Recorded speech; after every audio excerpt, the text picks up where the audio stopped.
Ladies and gentlemen, welcome back into the world of Final Fantasy XIV. Per the usual patch cycle, we now have the new chapter of the game, which is Trail to the Heavens. I got a question. At what point in the Trail's timeline does this take place? Y'all know everything about it. Anyways, this is my Warrior of Light, Lore Cipher, and at my back is the ever-reliable Moderator Katone. She's going to be following me throughout my journey through the next expansion. And of course, we always have Eorze and Sieg. Hey there, baby. Last time, if you recall, well, the previous couple of times, was that there was a plot hatched by the scientists of a long-gone civilization to basically use people as a fuel source for a recreation of that long-gone society, which we didn't like, so we put a stop to that.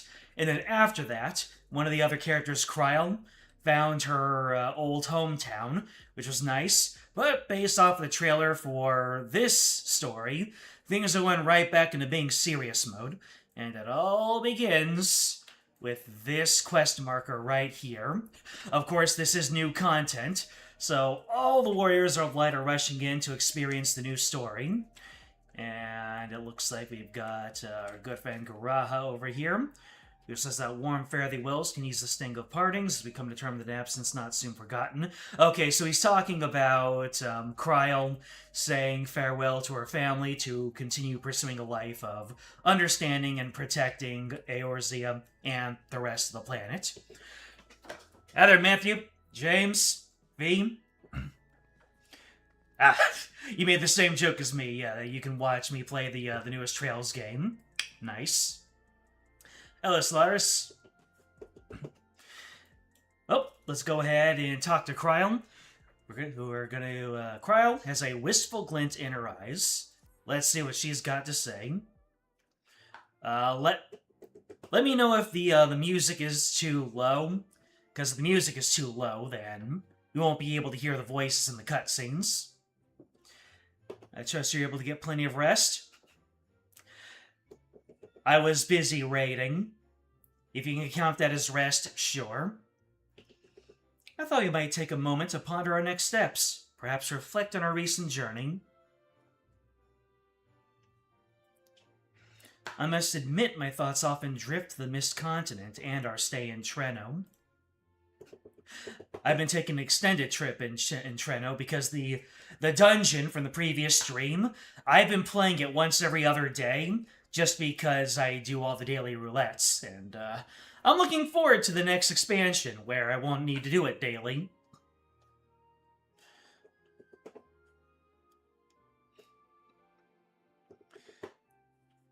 You've never been able to hear any music on these streams lately? Okay. How about anyone else in the chat? Are you able to hear the music or the backing tracks of the game? It was heartening to see Milala prosper despite the odds, and my own flesh and blood strive in that levin-racked landscape. Sphene was eager to restore diplomatic relations, and I have no doubt that Alexandria will provide much-needed support for their neighbor. I, too, shall do everything I can to aid my home away from home, my wonderful, welcoming family included. For the time being, though, I'd say we have accomplished all within our power. I approve. I suppose that just leaves the matter of preservation's research. You're not hearing anything from the game right now. Alright, let's go ahead and crank that up. Oh, wait. I have the in-game music set pretty low, so that might be the issue. I suppose that just leaves the matter of preservation's research. It's yet unclear how Calyx learned the techniques he used to summon his Dark Primal. There's likewise much that remains unknown about the key. Let us hope that Shale's efforts bear more fruit. Right on cue? Can you hear me? Shale and I have been reviewing the decrypted files and have uncovered some intriguing details. Would you care to join us? We'll be with you right away. Excellent. Shale seems rather eager to speak with you all. Come and find us in the Deutero lab when you're ready. Uncanny timing indeed. Let us make for the containment complex. And right at the same time as I arrive to talk with you about it. Anyways, let me go ahead and quickly bump the volume up to 100. That should help with hearing the music a little bit better. Alright, anybody else remaining here? Nope. Alright, moving on to Shale in the Deutero lab. Where's the Deutero lab? Oh, that's in the Underkeep. One of the previous dungeons.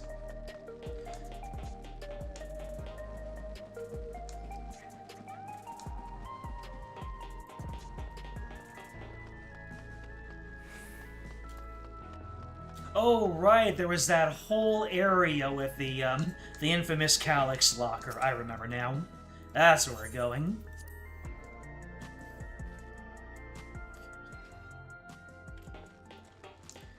Alright. Let's see. I remember this area. The borderline Buddhism symbolism of this map. I can open the locker again. I need to. Where's it located?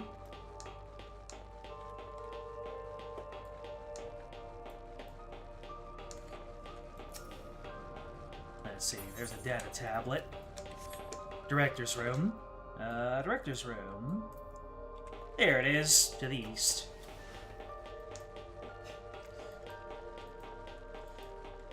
Even if we move on into whatever reflection Evercold is taking us to, we will never ever forget.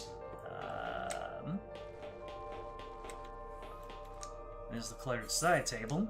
Oh, search the locker.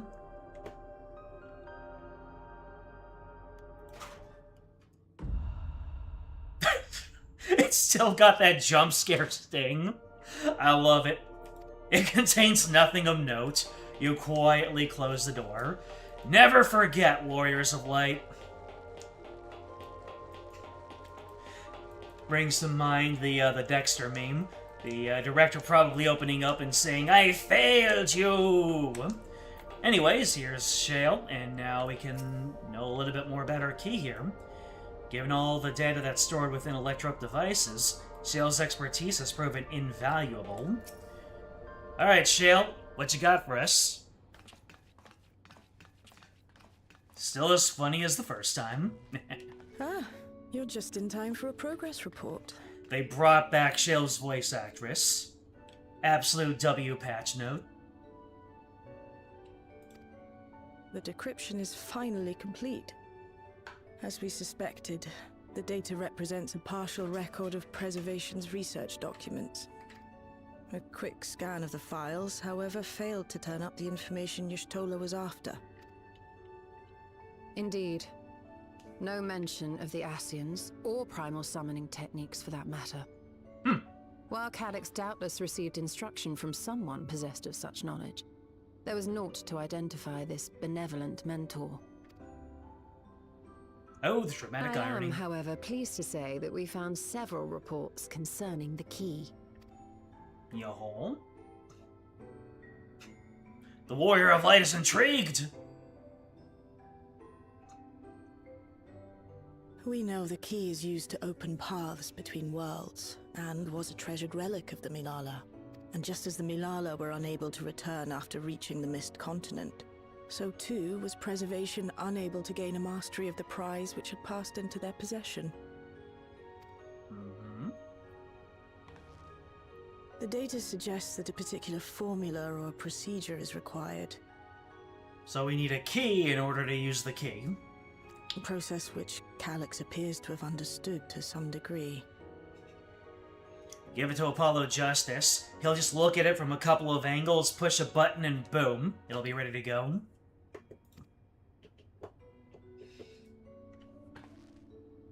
Yet the key proved fickle. Perfectly replicating conditions was no guarantee of success.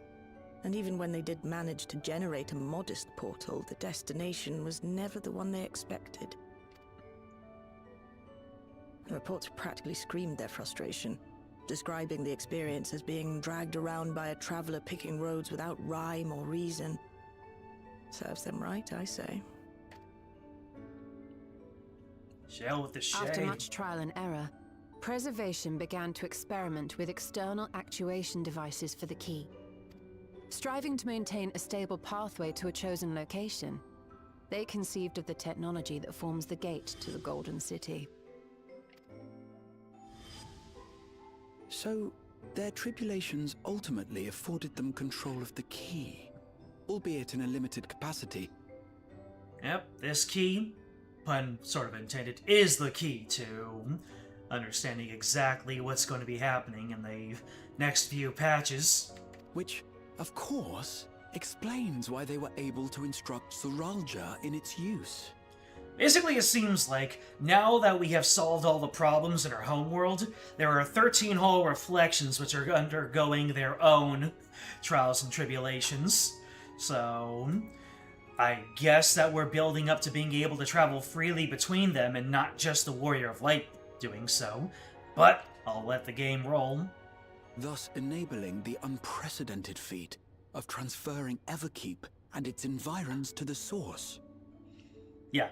So they were able to take an entire research facility and take it from one world to another. So we're just trying to figure out how is that possible and how can we reliably do that. After the Endless Fiend took the key unto herself, she opened pathways to other reflections in her hunt for ether, did she not? So yeah, in the base game, there was an evil version of the Queen, who basically just wanted to use all the people from all the other versions of the worlds to keep on fueling her fake kingdom. We put a stop to that in 7.0. The Milala merely used it to facilitate their exodus. To think what the key has now wrought in different hands.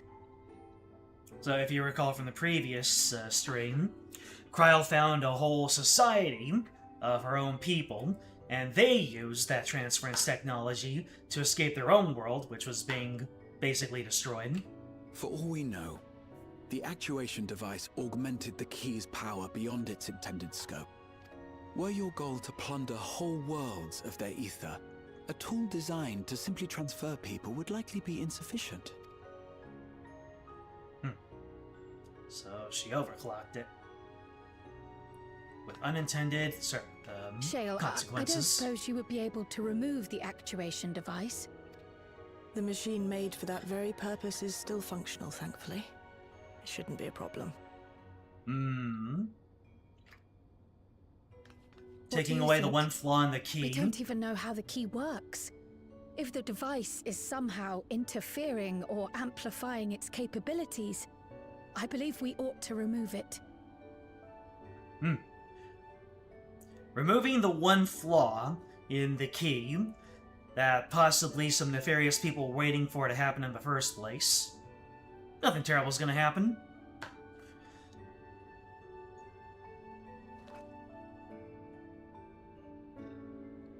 It's taking away the interface they use to operate the key. I see. Give me a moment. See, this is why I have chat here. There's no better way to get an answer you want on the internet than to go on and be confidently wrong.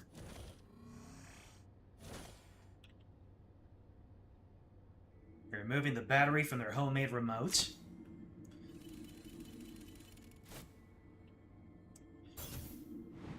And here I'm the one with a certificate in technical writing.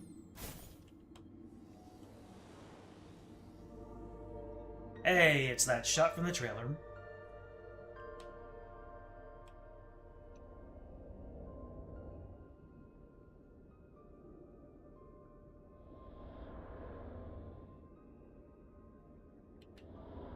Yashola, what do your special eyes see? What do your Mikote eyes see?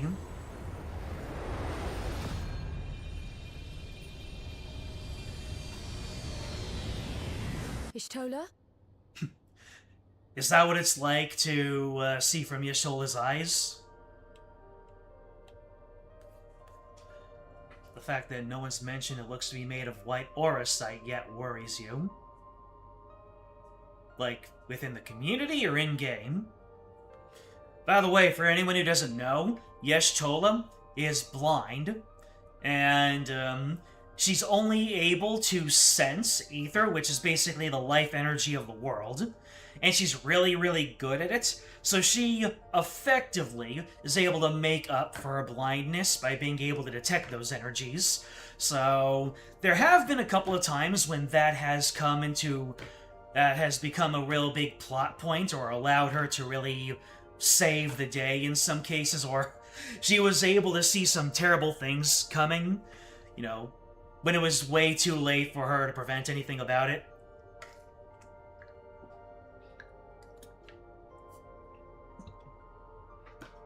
She's looking directly at the sun right now. Ah! This is the first time I've beheld the key in all its unobscured glory.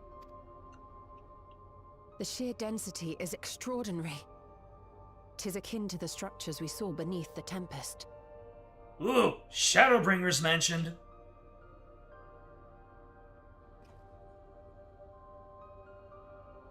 Now that you mention it, the ornamentation is reminiscent of Amarot. Is it now? I might be a fervent enjoyer of the story, but some of the finer details just...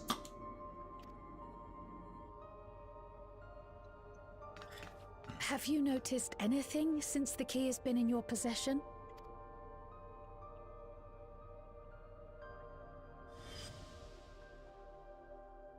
I was wondering if you were going to get any sort of prompt. Maybe it's about to come out. It gleams with like the dawn's first light. It reminds me of a Zem's crystal. I will be direct.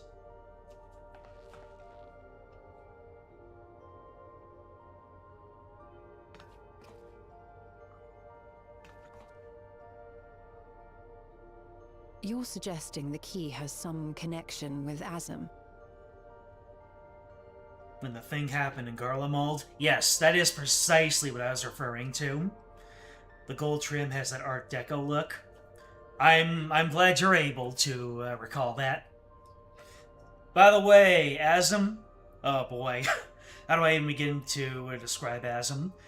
Azem is kind of like the progenitor of everything that the Warrior of Light is capable of doing. Like, a lot of people liken her to our mother. And she is also us. Like... because Azem is very much a separate deity. But yeah, Azem is basically the ultimate good that imbued us with the capability to make a difference in the world and basically never lose any fights. So, for anything to have a connection with Azem is a big deal. A plausible theory, although one we are yet unequipped to prove. In Azem's homeworld, we are considered to be Azem's familiar, which we aren't, but given all of the powers that she has imbued with us, we kind of effectively fill that slot without actually having been built to be one. It does get complicated, so I'm just going to keep it moving.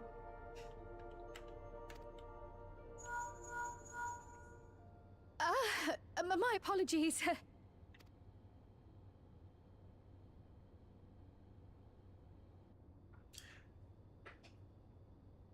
Crowd just got an Hello? illicit tell. Yes, this is Cryo speaking.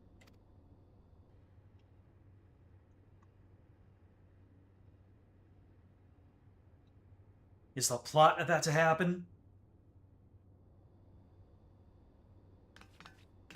That was Ojika with a message for us. Oh boy, the music is getting serious. An urgent matter? I'm not altogether sure. Tataru requires our counsel, and hoped to call upon us in person at the Baldessian Annex. Tataru? That's a name I haven't heard in a long time. Though disappointed we were not present, she appeared content to wait until our travels brought us back to Sharlayan, insisting that it did not merit our immediate summons. Now that is some good old-fashioned Final Fantasy XIV. You progress a little bit in one leg of the plot, and then you reach a point where your involvement is no longer necessary, like someone is doing some research or building a machine, and then as soon as that happens, another branch of the plot requires your involvement. You resolve that fire, and then branch A gets to the point where you're needed once again. That was one of those beautiful things about, all the way from about Heaven's Ward through to, Shadowbringers, really had this nice weaving of plot lines. Dawn Trail did not have that in the base, and it was very, very noticeable. There were plenty of times when I was just standing around, sitting on my hands, going, in Shadowbringers, I would have been brought away from this to handle some fire somewhere else. And it looks like we're kind of getting back into that groove just in time for Evercold. Her tone suggested otherwise, however, and Ojika felt compelled to contact us directly. So basically Tataru was like, it's no big deal, while saying, actually, it is a big deal. Oh my god, please come immediately. I'm just too polite to tell you to come on over. Mayhap the time has come for another journey across the salt. Hey, it's the line from the trailer. The trailer I have seen like 11 times. You'd best go. Though I'll not deny that I'll be sad to see you leave. The feeling's mutual, Shale.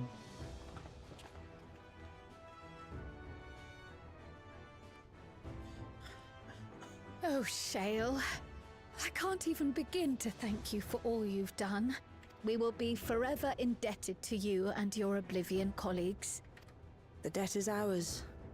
We'll never forget the sacrifices you've made for us, for Alexandria. In the meantime, I shall keep sifting through the data. You'll hear as soon as I find anything of note. Yep, as Actually, expected. I should like to stay here a little longer, if you don't mind. You are most welcome.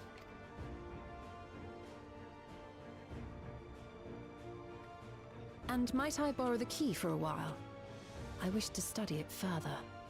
With the utmost care, I assure you. So, there's kind of an unresolved plot line with Y'shtola.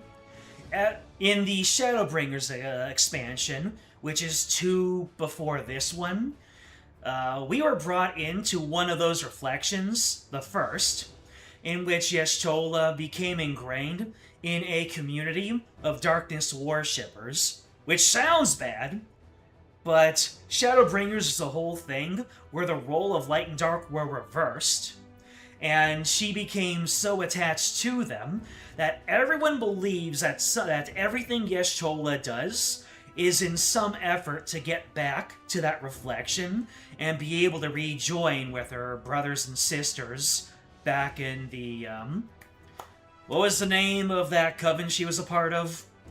But either way, she was part of that organization and she wants to get right back to there.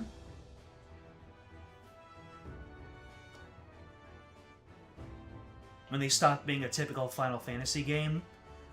To be fair, Shadowbringers was probably when they were at their most Final Fantasy-esque.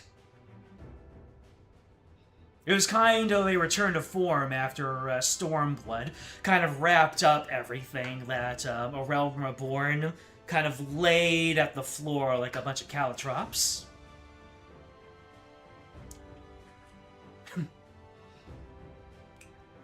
Yes. She is actively getting back. She's actively trying to get back to Runar. Which means either she's going to have a happy ever after or something's going to happen to that guy. But we're a little bit too early to think about that one. kind of feels risky to not have the key Well then, in our shall we capable be off? possession. Ojika will be expecting us. But I guess in order for the plot to happen, we need for something to not be in our immediate vicinity.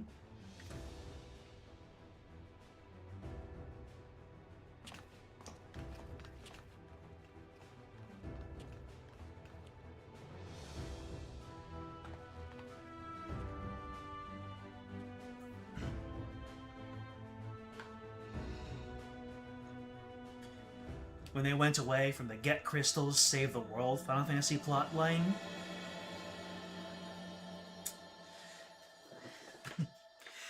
Now, that's kind of funny, because Get the Crystals, Save the World, that describes 1, 3, and 5. What we've seen from Shadowbringers was more of a 2, 4, 6 thing. Every Final Fantasy falls into 1, 3, 5 or 2, 4, 6. Because after the classic era and 7, Final Fantasy became something else completely different. And 7 and 8, yeah, 7 and 8 kind of became the blueprint for 13 and onward. Yeah. We had 7 and 8, which were their own thing, very similar. 9 was kind of a return to form. 10 was sprout from the brow of 7 and 8. 11 was the MMO, which basically was a 1, 3, 5 personified. 12 was... I think that 12 might be its own thing also, but 13 is definitely a 7-8. 14 is a mishmash of everything. 15 and 16 are definitely 7-8s. Anyway, I need to play more Final Fantasy so you can be familiar with even more of the plot lines, and you can really see what I mean by 1, 3, 5, and 2, 4, 6. The Baldesian Annex, yeah. I'm not gonna walk there. Back to old Charlian. Back to... I just realized I have not done my, my leaves for, this week. Ah, the Baldesian Annex. Well, actually, old Charlian. I can only imagine what it was like for day 1 players of Final Fantasy XIV to have played through Heavensward and then spent all of their time at Idilshire with its music, and then to keep on playing for Stormblood and then Shadowbringers 6 years to reach old Charlian, and that music. Guys, she's following me like the G-Man.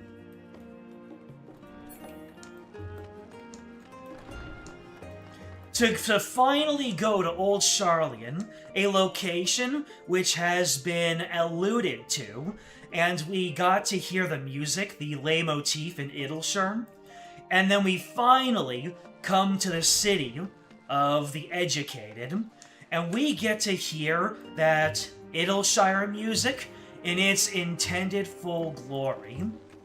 Unfortunately, I got on board in December 2023 when we were still in the lead up to Dawn Trail. So I was not able to experience that, but I'm still experiencing a lot of other very special things.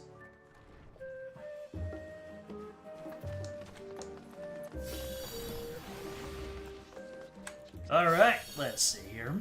So we got Graha and Kryl here.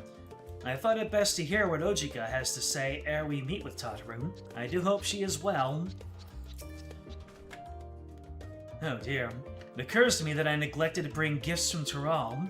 Considering the extra work they've had to handle in my absence, I dare say I owe them a veritable mountain of snacks at the very least. Alright, Ojika. Oh, by the way, the music for the Baldesian Annex that we're hearing right now is like a lo-fi version of the Final Fantasy V main theme. And Final Fantasy V is my favorite.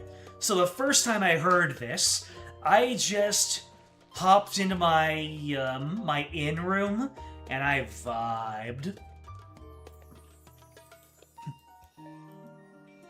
If I were ever to change the bookend music, the title cards of my stream from Rim Elm, it would either be this, and oddly enough, Ramia Village.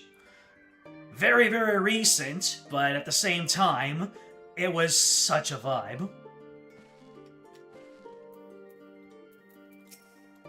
Alright, Ojika, what you got for me? What's on fire? What's got Tadaru's, jimmies all rustled? By the way, Tadaru is easily the most powerful member of the Scions. I will not substantiate that. Welcome back! And what a pleasure it is to see you, Lore. Thank you for contacting us, Ojika. We came as soon as we could. Of course. I felt it prudent given how troubled Tadaru was. Your concern is much appreciated. As it so happens, we'd reached a convenient juncture in our investigation. Lampshading. Shell and Yashola have matters well in hand, leaving us free to make this trip. That's a relief to hear. Now let me fetch Tadaru for you. Why don't you take a moment to relax in the main hall? I'm sure you're all still fatigued from your journey. Considering what we went through to go to Old Sharlayan the first time... No, wait, that was... No, that was when we went to Thavnir. Then again, going to Old Sharlayan the first time was also quite an ordeal, just of a different kind. Get Crystal, Save the World is the Final Fantasy plotline archetype, being the first game's plot. That is fair enough. You do have the Crystal plot line, which is like, you know, the prototypical marketable plushie of the plot lines. But you were there for my Final Fantasy VI plot. It was not focused around the crystals, and very much entrenched in character stories and political intrigue. And that political intrigue is kind of the basis of the 246. Like, 135 is weak on character, strong on world building and fantasy. 246 is strong in the character and the emotions and the politics. 135 is rehashed in Bravely Default. Yep. Like I've said before, Bravely Default is basically Final Fantasy V 2. It also gets rehashed in the not main numbered games too. Yep, yes it does. The 135 plotline. That obviously, once again, 135, that formula, is basically the Mega Man 2 of Final Fantasy. If they ever want to grab you by the nostalgia, they'll just plop down a bunch of crystals and a bunch of renameable cardboard cutouts, and they say, have at it. I remember when they came out with the Warriors of Light. Literally, that was the name of the game, as basically a retelling of Final Fantasy 1. Rahal, what do you have to say? Given how frequently Tadaru is away on business these days, it is a small miracle when in the same place at the same time. Only now is it beginning to feel like we've actually returned. Such fond memories within these four walls. Alright, let's see what Tadaru has for us. Is this gonna be where we venture back into the void and get to see our good friends Golbez and Zero again? Because, you know, the 13th Reflection was a post-Endwalker story.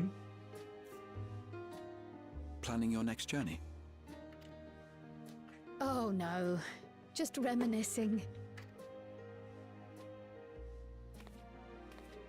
Thinking back to when you bought this map, and how you all encouraged me to make the voyage to Tural. Was Justinian buying that map and getting scammed part of it, or was that part of something completely different? I am mixing my post and water. Are you glad you did? As if you need ask. Was your journey good? Was it worth your while?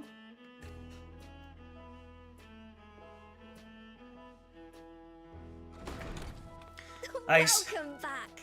I see that when Graha got plugged by Emmett Selk and Shadowbringers, he got infected with a few of Emmett Selk's memorable lines.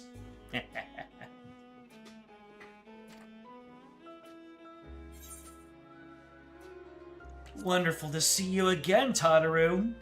Always. I'm so glad you're here. Ojika contacted us. He intimated that you were rather concerned. Come to think of it, Alphino said he and Alize would pay you a visit upon their return. Have you not seen them? Oh no, they were here. I was regaled with many a tale of your Turali adventures. It was only once they departed for Garlemord that the rumors came to my attention. Oh?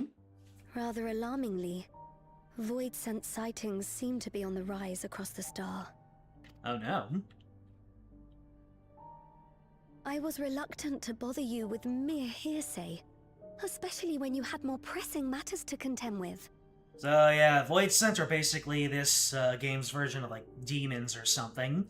One of the reflections, one of the worlds, was plunged into darkness, and all of the denizens of that world are somehow able to travel to all of the other 13 reflections and be able to wreak havoc. So, for Void Sent to be appearing is not a good thing. But earlier I received a confidential report from the Grand Company of Eorzea. Hey, Grand Company of Eorzea mentioned. It's as if a mighty dam has been breached, flooding the land with foul creatures. I actually created a backstory for my character, and her story is that she used to be one of those Void Sent, but was, like, saved from being a Void Sent by being touched by light. So, had she been canon, this would be a very relevant plot line, but I have a feeling that this story is going to utterly wreck my entire backstory, or at least make it impossible for everything that happened to my character to happen, and I'll need to retool it. For a blessing, most nations have managed to keep the invaders in check, and casualties appear to be minimal thus far. Though the same cannot be said for those regions with a deeper connection to the Void. Their fissures continue to manifest without end, putting countless innocents in danger. A deeper connection to the Void. How is it that this is how we're hearing about this? You'd think this would be big news. I mean, Tural is pretty sequestered off from the rest of the world, but even then... Garlemald is the home of the Reapers, is it not? Hey! Monitor Catone is currently maining Reaper. It is. Alphino and Alize were there when the trouble began, and have since sent word that the situation has taken a dreadful turn.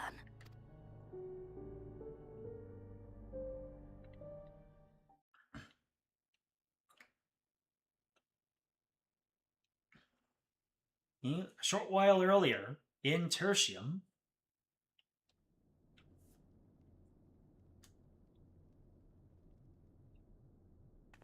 so this is Garlemald. It's the hometown of the villains for the majority of the game. Thus concludes the abridged account of our time in Tural. Now I shall leave you with the words of the late Dawn Servant, Galul Jajar.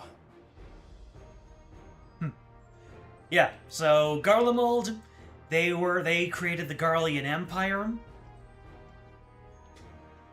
And they were basically the villains of basically all the way until the end of the last expansion, and they fell apart more and more as time went on, and basically they were just being used by the real villains, the Ascians, and by the end of Endwalker, their pride, their armies, their resources, and their entire country had basically been dried up and burned to the ground. And now Garlemald is a shell of what it used to be, and all we're left with are the innocent people and, you know, a good amount of the remnants of their armies that hadn't been taken out in the preceding events, or, in one of the more memorable moments, had removed themselves from the equation in order to make way for the future, for, you know, in order to leave a better world. They could not imagine themselves in it. It was one of the most powerful bits of writing, which I had, unfortunately, unintentionally foreshadowed in my own comments. I'm sure moderators Katone and Tim can remember when I made that note.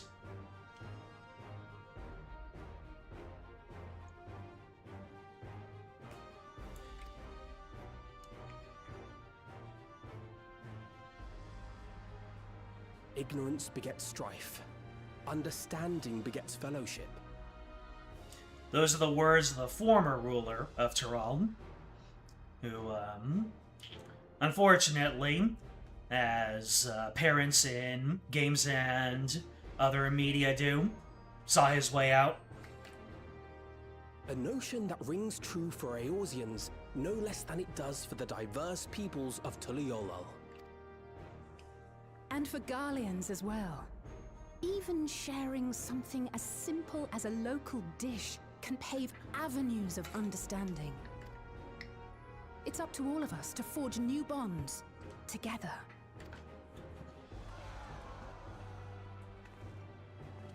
Hooray!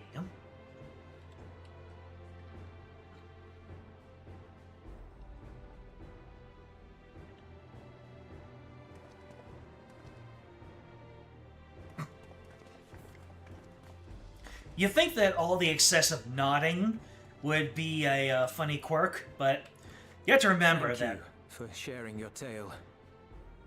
You're very welcome, Julius. Or Julius. I keep forgetting that his name is Julius. Let me remind you that Final Fantasy has long been a series where they had to work with limited resources.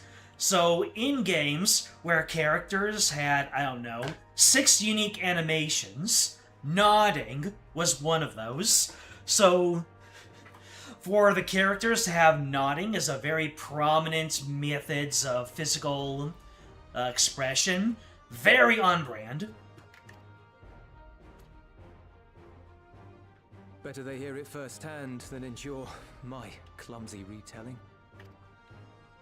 Your words give me hope that we might achieve something similar here in Garlemald. We all have the capacity to affect change. Our time in Tyrol taught us that much.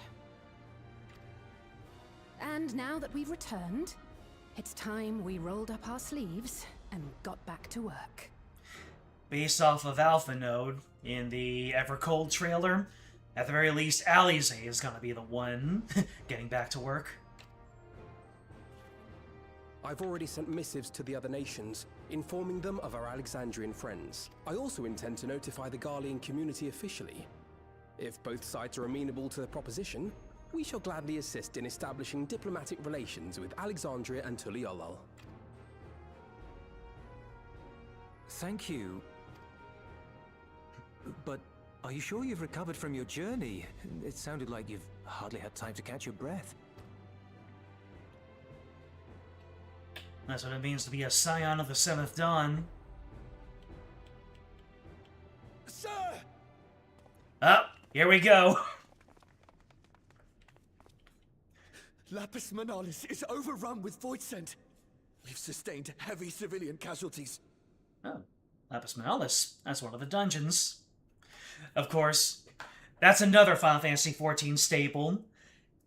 Talking about good times, and then someone rushes in from off-screen telling you that plot's about to happen. What?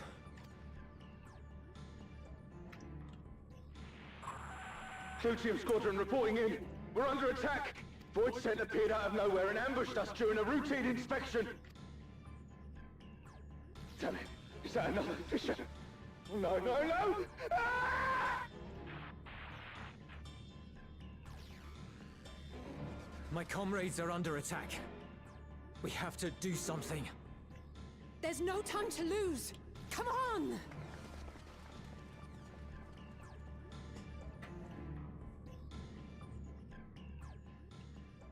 The Garlean community is ill-equipped to defend themselves against such a threat. Even with the aid of the twins and the Ilzabard contingent, they face daunting odds. Alright, looks like they're about to send in Freddy Fazbear. It's me, I'm Freddy Fazbear. We shall leave for Garlemald immediately. Thank you. I was able to contact Thancred and Urianger too. They're already on their way. With any luck, you'll be able to rendezvous with them on arrival. We need a dedicated tank and a dedicated healer to be there for trust purposes.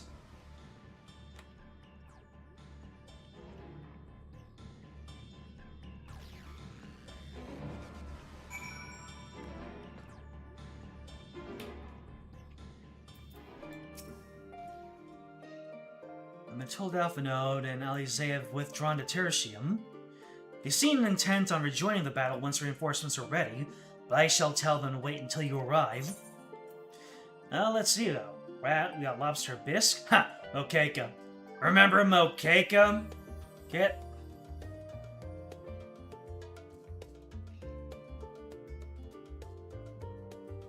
Or do I just want to get 500 gil?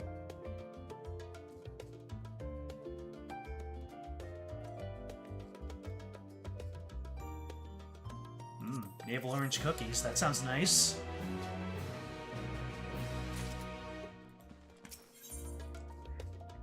Let's see, Tataru. Sorry to send you packing so soon after your homecoming, but Garlemald desperately needs your aid. Clearly we made the right decision to come to Sharlayan, though I dearly wish the circumstances of our return were not so grave. Two worlds entwined. And just like that, we find ourselves faced with yet another emergency. Fortunately, there's yet time for us to make a difference. Let us make haste for Tertium. Alright, all the way to Ilzabard.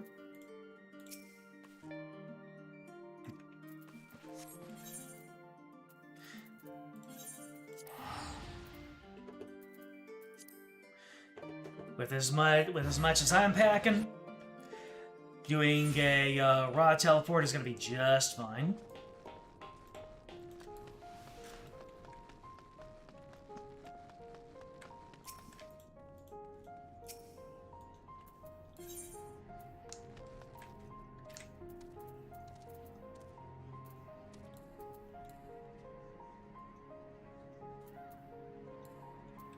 How does she know where we're gonna be? Hello, Thancred, my fellow gunbreaker. It's not far too long, Lord. Well met, my friend. Now let us hearken unto Alphinode's words. Thank you for coming at such short notice. I'm glad you're here. Alright, Alphinode, dap me up with that knowledge. I've made it in time indeed.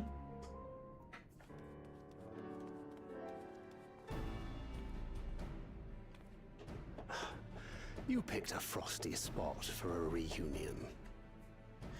Hey, Thancred, you should be well familiar with Garlemald. He had one of the more memorable solo duties.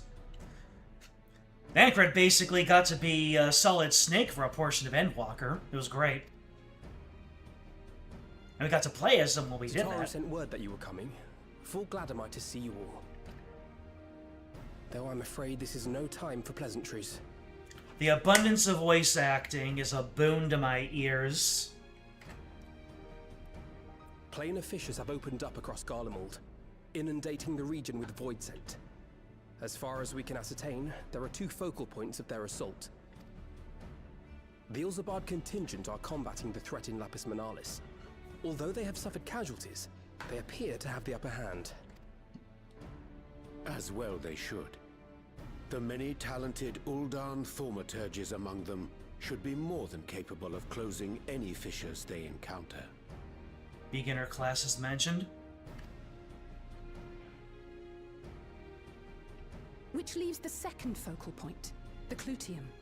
Eulus and the Garlean community are attempting to mount a counterattack, but are struggling to cope with the sheer number of Voidsent. They've fallen back to the north of the Imperial Palace. Can you lend your aid in securing the area?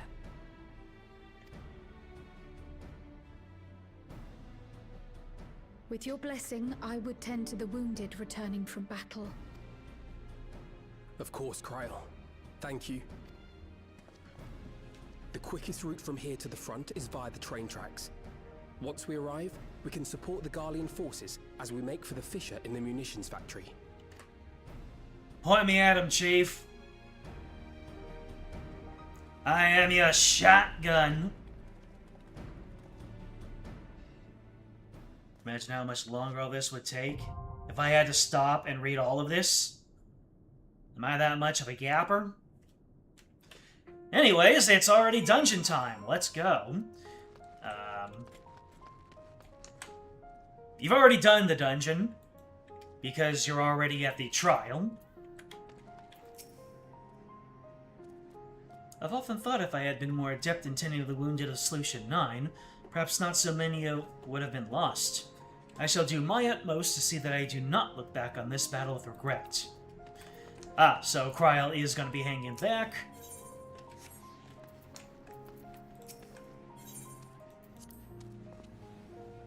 I've seen my preparations. I suggest we sally forth ere the cold winds sap our strength.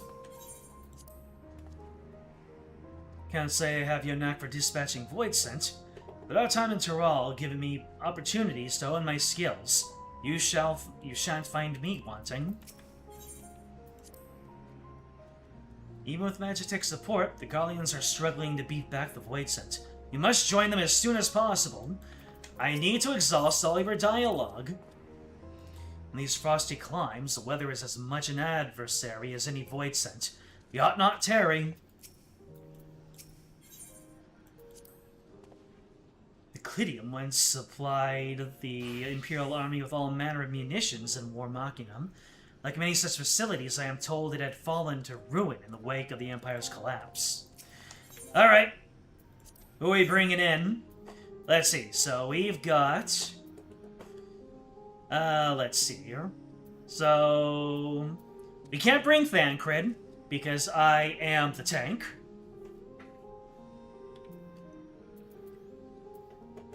And do I want the twins? And Graha? Well... I stand ever ready. So in this case, yeah, Graha would be a, let me see.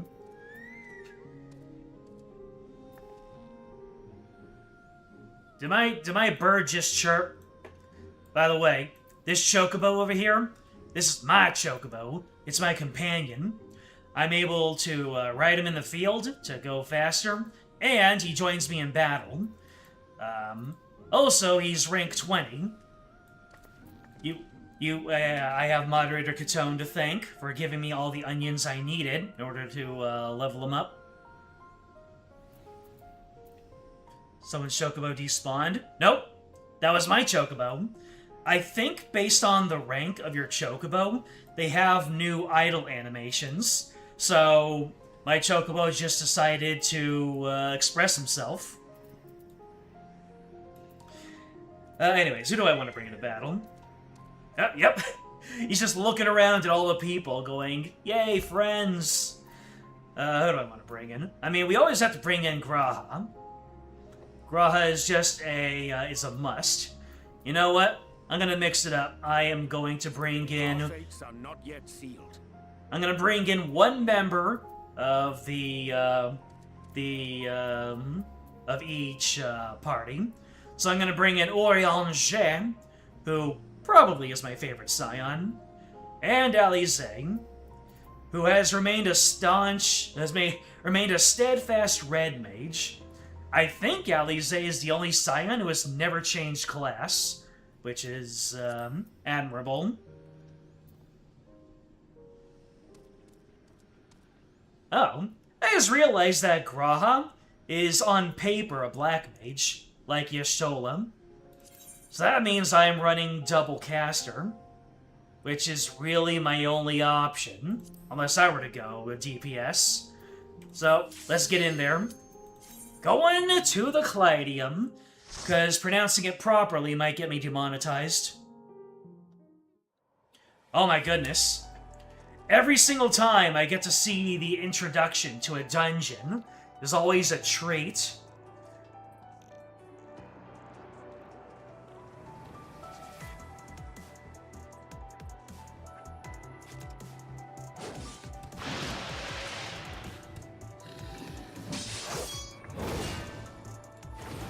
Damn, they're actually holding their own. Usually, whenever we see people who are not me fighting off bad guys, the only thing they do is eat dirt, or maybe snow in this case. Duty commence! Let's get into it. Alright, Arianger, are we going wall to wall?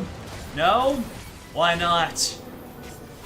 Because NPCs can't handle going wall to wall? Fair enough.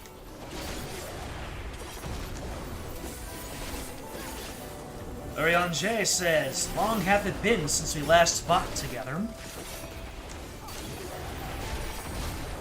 Yeah, so typically, whenever when players run dungeons, they go all the way from the start to the end of a hallway. That's why we call it wall to wall. And the way dungeons work in Final Fantasy XIV is that it is it's three sections, and each section is split into two halves, and each of those halves has two groups of enemies. Now, fighting one group of enemy is easy. Fighting two groups of enemies is it works you. It's a decent hardy challenge, but because players are so good at attack and defense, they can take on both groups of enemies at the same time. Especially when you get into higher up, when you get later in the game and people are more experienced. Unfortunately, it all hinges on the damage dealers, in this case Graha and Alize, using their AoE abilities, AoE meaning hitting multiple enemies at once. Unfortunately, computer-controlled allies never AoE, and going wall-to-wall is contingent on destroying enemies fast. If you don't destroy the enemies quickly, then you will eventually run out of defensive resources. Let's see here. Any sort of fun world building I can see here? Nah. And if you run out of defenses, then it gets really difficult to keep it up. So, yep. Whenever I do things with groups of computer-controlled allies, unfortunately I cannot go wall to wall, and it basically doubles the amount of it takes to go through dungeons. However, for my first run-through of a dungeon, I like to take my time and take in the sights anyway, and see what kind of storytelling they can do through the environment. So, it's just as well. Orianger says, their hunger for ether is insatiable. Don't I know it, Orianger? Yeah. Oh, you mean like they like killing people? Yeah, that too. Love Oriange, still don't trust him to stand behind you? That's fair. So, this is the northern part of the Garlemald map, right? Oh, it's Euless. This is like the northern half of the Garlemald map. Or like some place out of range of the Garlemald map. That's what it looks like. Let me tell you, the first time I went to Garlemald, I expected to be overcome by Schadenfreude and looking at all of the, looking at their ruined empire. But Garlemald is a depressing place. Once you get past the part of them that is a bunch of imperialists that were trying to kill people and seize land, you realize that they were just normal people trying to live their lives. And the most heartbreaking portion of it... Euless appreciates the help. The most heartbreaking part of the, that tower in the distance there, that was the, that's the tower of... What was it? It was like Babel Tower or something, right? That was like one of the enemy strongholds that we had to infiltrate in Endwalker. So, kind of fun to see it in the background. But yeah, there was a playground in Garlemald, which just goes to show that there was an element of humanity. There were families, and there were parents, and they were building up to, and they still maintained a real society that was more than just violence and conquest. And yeah, it was a really sobering saunter through that map. Euless is going to be handling things from here, and Oriange says, an intriguing specimen. We're dealing with the Eye of the Scorpion. Your world is forfeit! Alright, he's gonna use eyes on me. What does that mean? Ah, it's just a raid line. Every boss opens with a raid line. Why would I think anything else? Also be turned to stone, huh? Petrifying beam. Okay. I'm just gonna stand where everybody else is. Never mind! You betrayed me!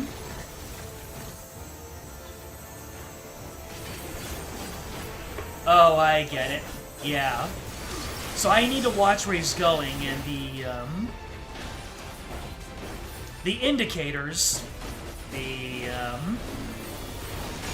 AoE tells, you have to watch where his beam is. Beam scanner. Your foe is scanning for moving targets. Ah. Okay. Then I just stop attacking and let it wash over me. There we go.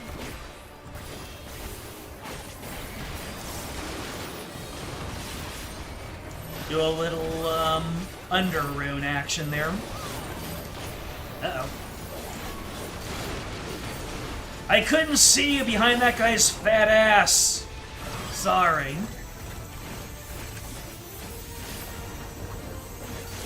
Okay. Right.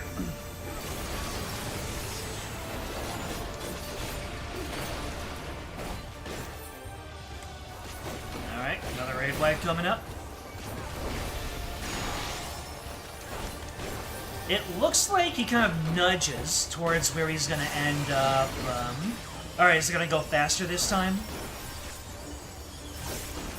The difficult... Oh, that's how they iterate on it.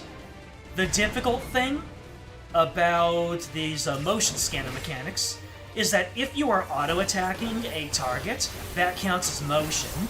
So you need to stop attacking entirely before it does its thing. Alright. I need to pay attention to when he's about to send out a stack marker. I almost got my my team. Let's see. Uh-oh. Nope. Alright, then I have no idea where it's gonna end up. I'll just have to pay closer attention. I see they fixed the aspect of the game where the NPCs solve the mechanics for you by having them dodge at the absolute last second.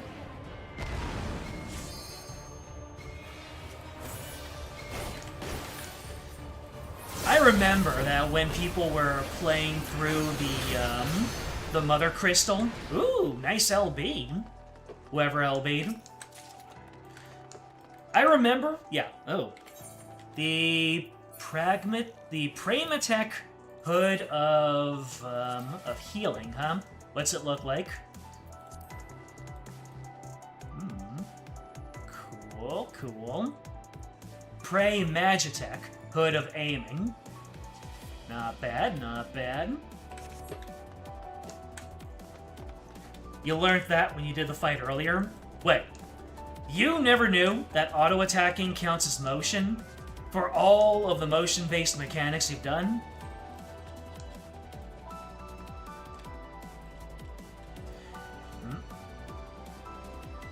Alizea says, time to move forward. You did not. You know what? Fair enough.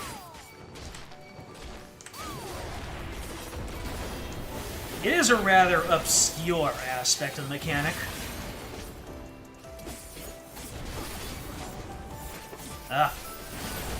All of these destroyed vehicles littering the streets. Ooh, looks like we're gonna go indoors at some point.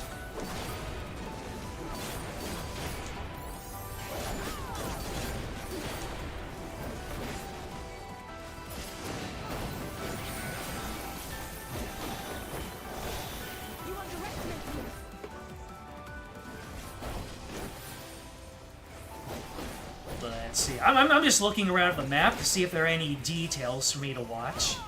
By the way, here's something that I learned very recently. You know one of the final dungeons of Shadowbringers? The, what was it? The Hero's Gauntlet? Where, Elidibus is summoning all these warriors of light to, destroy you. And it ends up with the boss fight with the Berserker. During the third stretch, Hildebrand appears.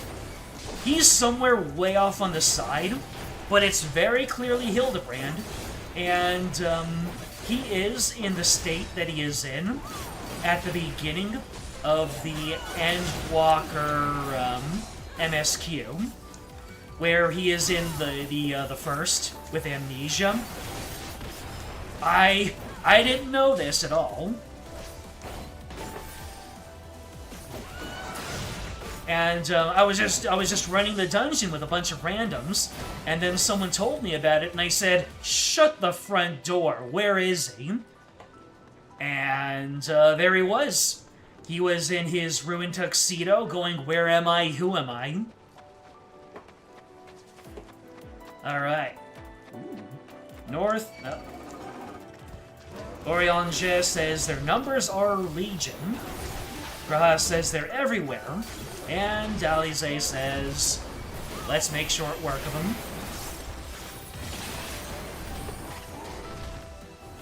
So I have to wonder, did they add Hildebrand after the Endwalker Hildy quest? Or was he always there? I'll have to do some research on that one. No, you don't. No arachne web for you.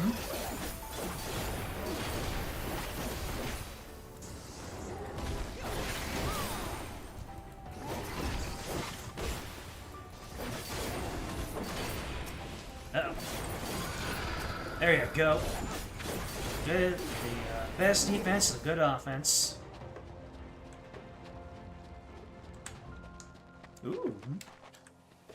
This is a lovely little set piece. I don't know why, it's just a nice lake, a little frozen over lake in the corner, but I like it. I can imagine this being used for glamour photo shoots.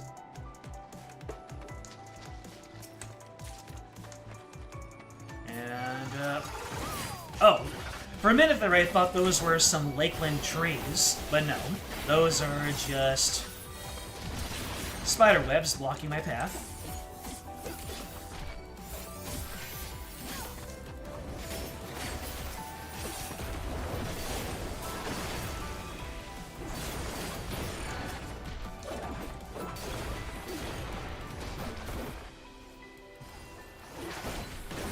Kind of a pretty and striking visual of a purple amongst the monochromatic.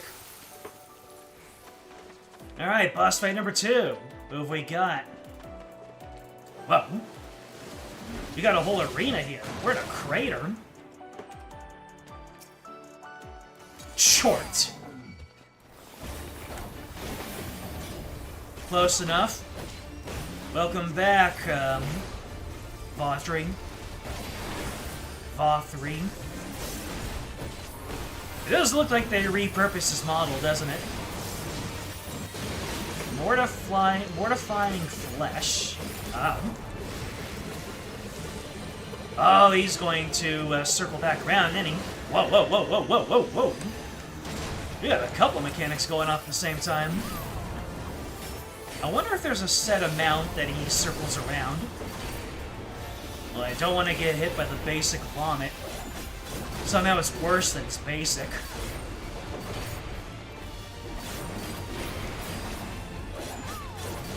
Body weight exorcism.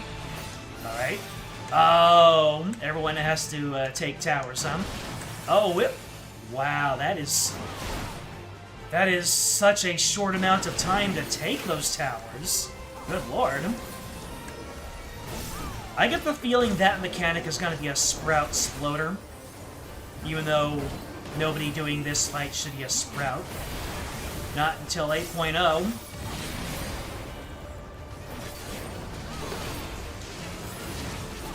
Alright, the mortifying flesh is a go. Alright, I'm gonna pay attention. So he went east, and he's going to turn around. Okay, so it's basically a double hit in the same direction. Oh no, he's going to... Never mind! Okay, I have been humbled. And this is why I play tank when I do a dungeon for the first time.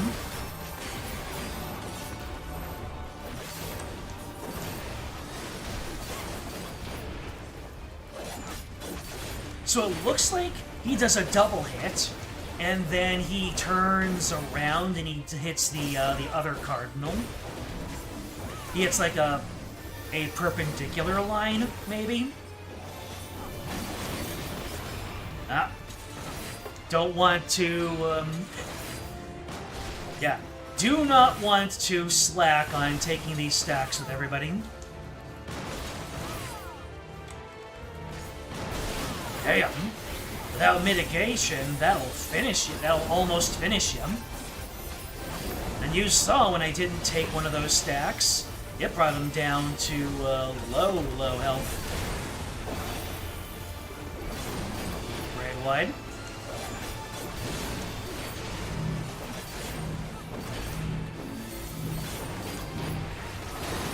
If the Chort spawned little mini versions of himself, they'd be called Chortles.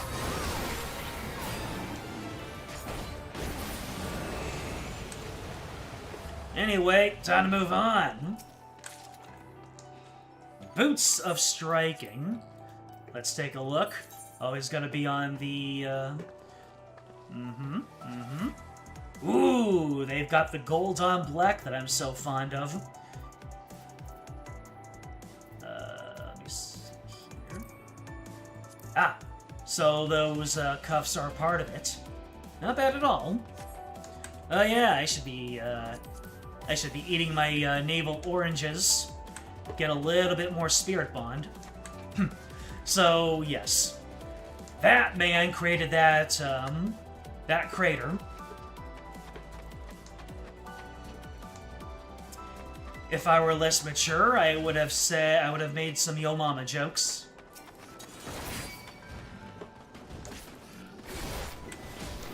You know who else can make big craters?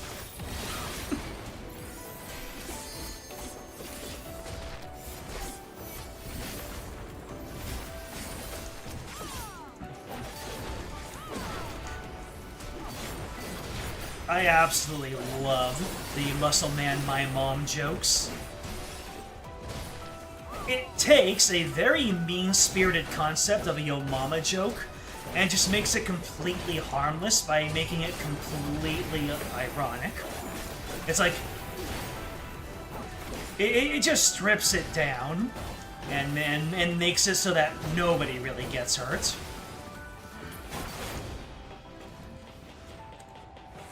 Let's see, so we are going indoors. So we're going through the steel gateway, and where are we now? We are in, no name for this, oh, this is the, yeah, this is the weapons factory they were talking about before. Raha says, twisted constructs like puppets. And Rianjay says, an unseen hand doth guide them. An unseen hand, you say? Then again, it does bring back a memory of certain scenes from the trailer. So, I wonder, yeah, because there's some mysterious figure that Euless seems to have a connection to. Either that or I'm reading way too much into one of the scenes. Either way, we'll see what our final boss is, and what happens after. Oh, Scrap Biblos? I really need to pay more attention to these enemy names. Biblos from the Great Global Library has been reconstructed as a robot. That's not a panda. Ooh, are we gonna be shot out? Whee! Ooh. Hell yeah! Transportation of the future, baby. Cool.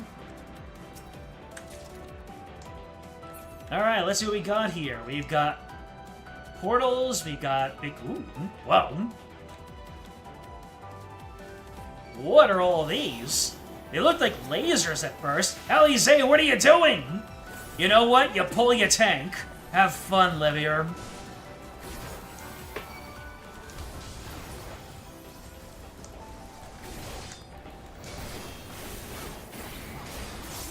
I will never ever be a YPYT tank.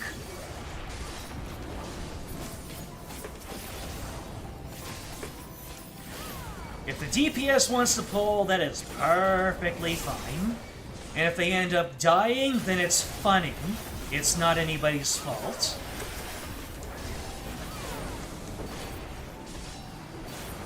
And if anyone wants to get on my case for not preventing their death, I do my best Moai statue impersonation. Life's too short, my friends. Yeah, what are these? It looks like strings of some sort. They look like lasers at first, but some of them are dangling and waving. They're golden, shiny wires of hope. That's an OG Final Fantasy VII reference there. Let's see, Visitant Hellhound, Visitant Succubus, and Troubadour. So we've got a mixture of Garlean weapons and Void Set coming on in.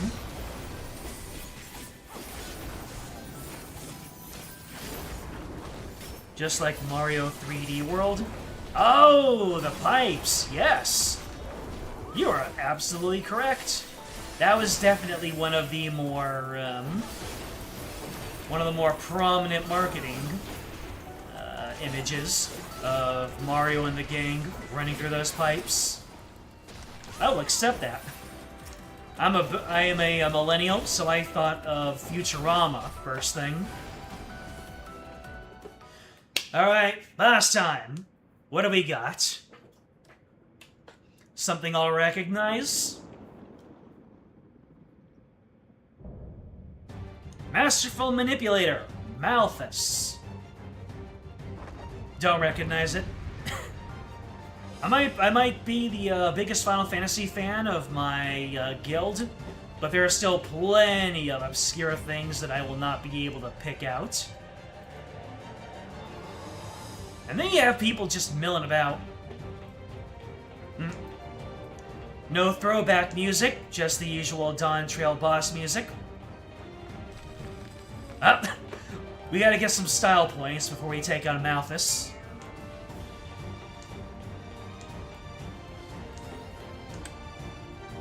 Alize says, let's put an end to this. And I have mapped the realm. A voice? The MSQ dungeon? Hello there. Alright. Damn. This guy's going Don Quixote Don Flamingo on us. Do Flamingo, pardon me. Alright, he's got a half-screen cleave.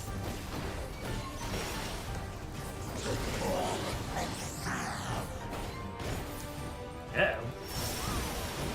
That's a lot of strings.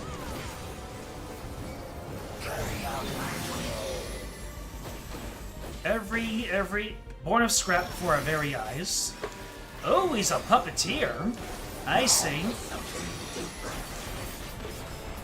And now for something completely different. Oh, I see. So whatever he puts his strings on, it launches a certain kind of attack. Gotcha. Makes me think of the Neurosquama from Amdapur. That was a bunch of words to people who don't play Final Fantasy XIV.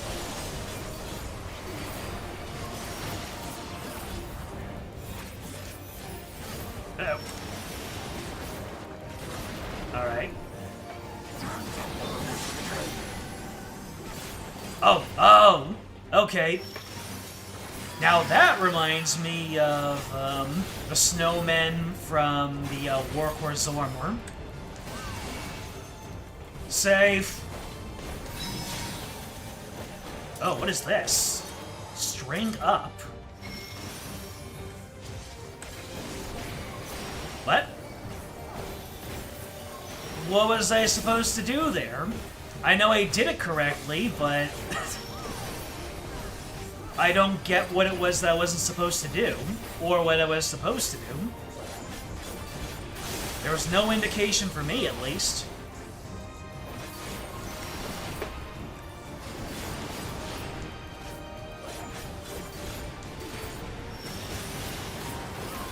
Oh, so you were the same as me. You didn't understand it, but you still made it through every time. What is going on here? Is he shuffling? Oh, he's shuffling them. I have to watch the big guy because that's where the that's where the cone is coming out from.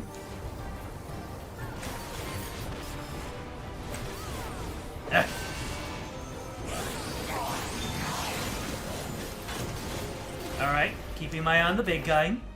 Following big guy. And I guess I have to be careful on... Because there's going to be something to one of the big guy's sides, yep. So they're making sure that you don't just follow him. There's going to be an explosion on one of his sides. Alright, another Void Dark. Yep, I got your number now.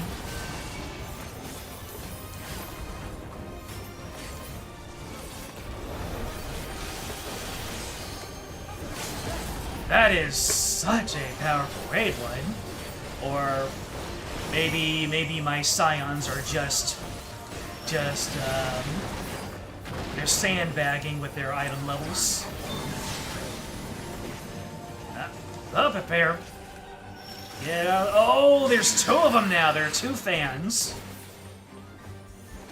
That's a good iteration. All right, we're almost through. Up. Can we skip the second string up? We didn't skip it, but I still lived.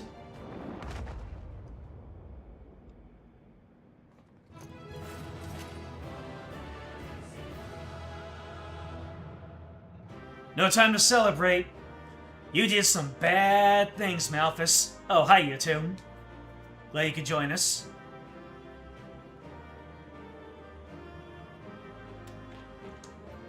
Alright, what is everybody saying? Don't worry, I have my eye on them. They still breathe. There's no fight left in them now. You only need to close the fissure. And wage of this creature's not long for this world. Alright, so now we have the Prey Magitech Skirt of Casting. What do you look like? Yeah, that is a skirt indeed.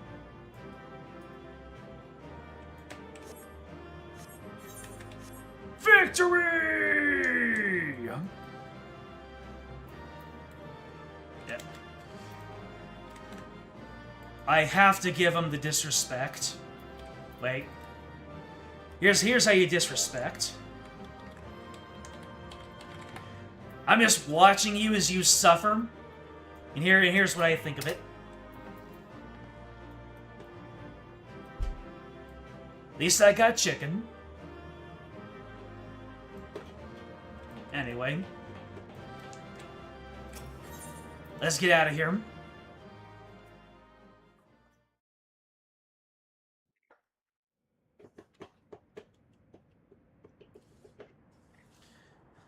Okay. What is going to happen here?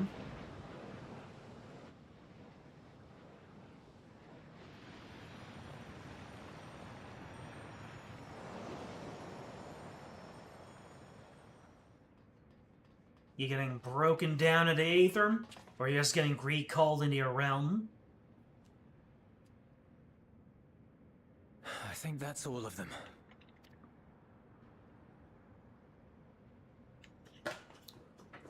We need but seal the fissure to prevent further ingress. It's over. I can only imagine the extent of the damage were it not for your aid. On behalf of the Garlean community, I thank you for all you've done for my people, for my home. Things are going a little bit too well. Things are a little bit too calm and relieved. I don't like it.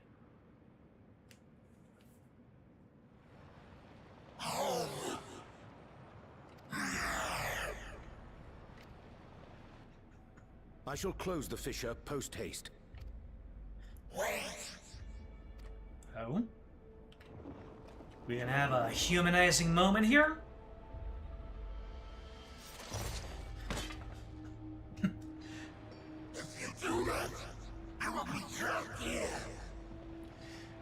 You can't go up against the might of 2 gunbreakers!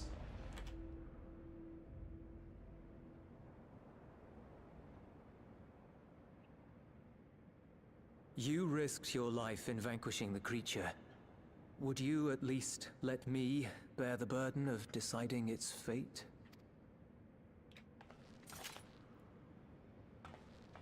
Weird flex, but okay.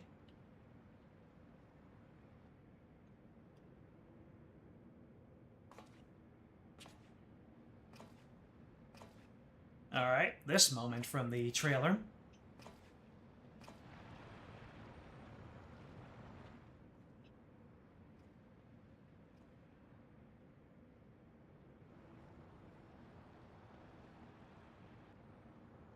You want to go back?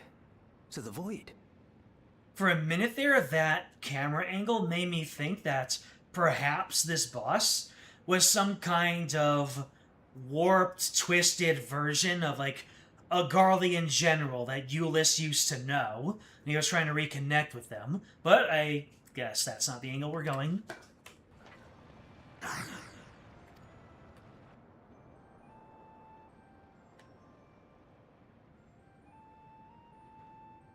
Your kind have entered this realm before, some seeking death that they might rejoin the life stream. But you would choose that dark, deathless place?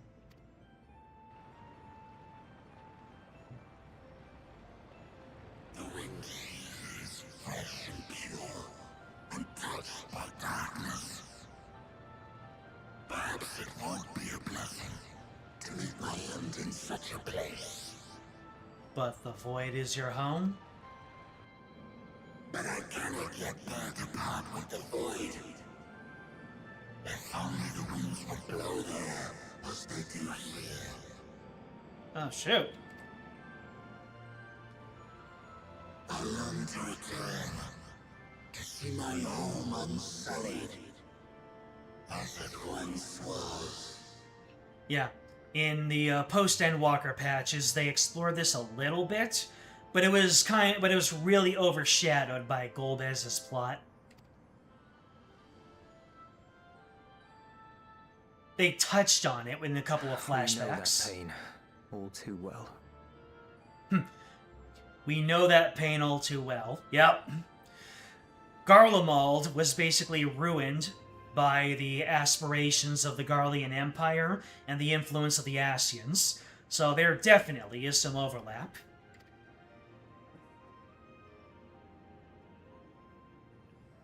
Garlemald doesn't have it as bad. If that is your wish, you must forsake this aggression, go back to the Void, and devote yourself to its restoration.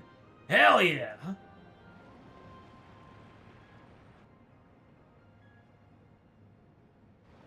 I have a friend, Zero, who hails from your home. She and her companions strive to bring light into the Void from another world blighted with imbalance. This is tying right back into my character's backstory. So either my character's backstory has the perfect lead-in, or it's going to be dismantled completely. I hear their efforts have already met with some success. One day, they'll drive the darkness from the Void. I'm sure of it. His form is imbued with the will of all those I consumed.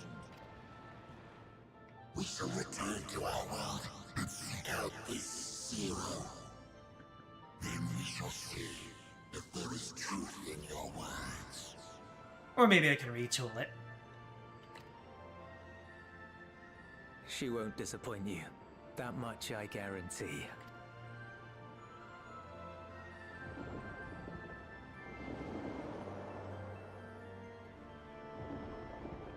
I forgot that Zero made such friends.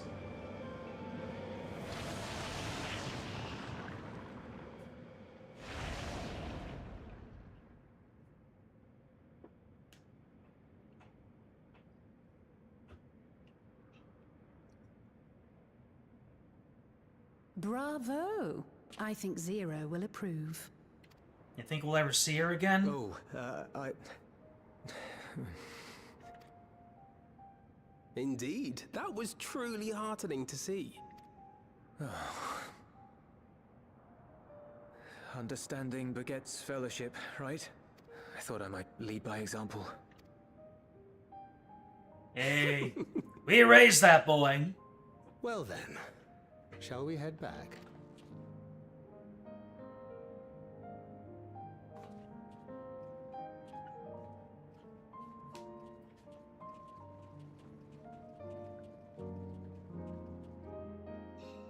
I am paying very close attention to all these details.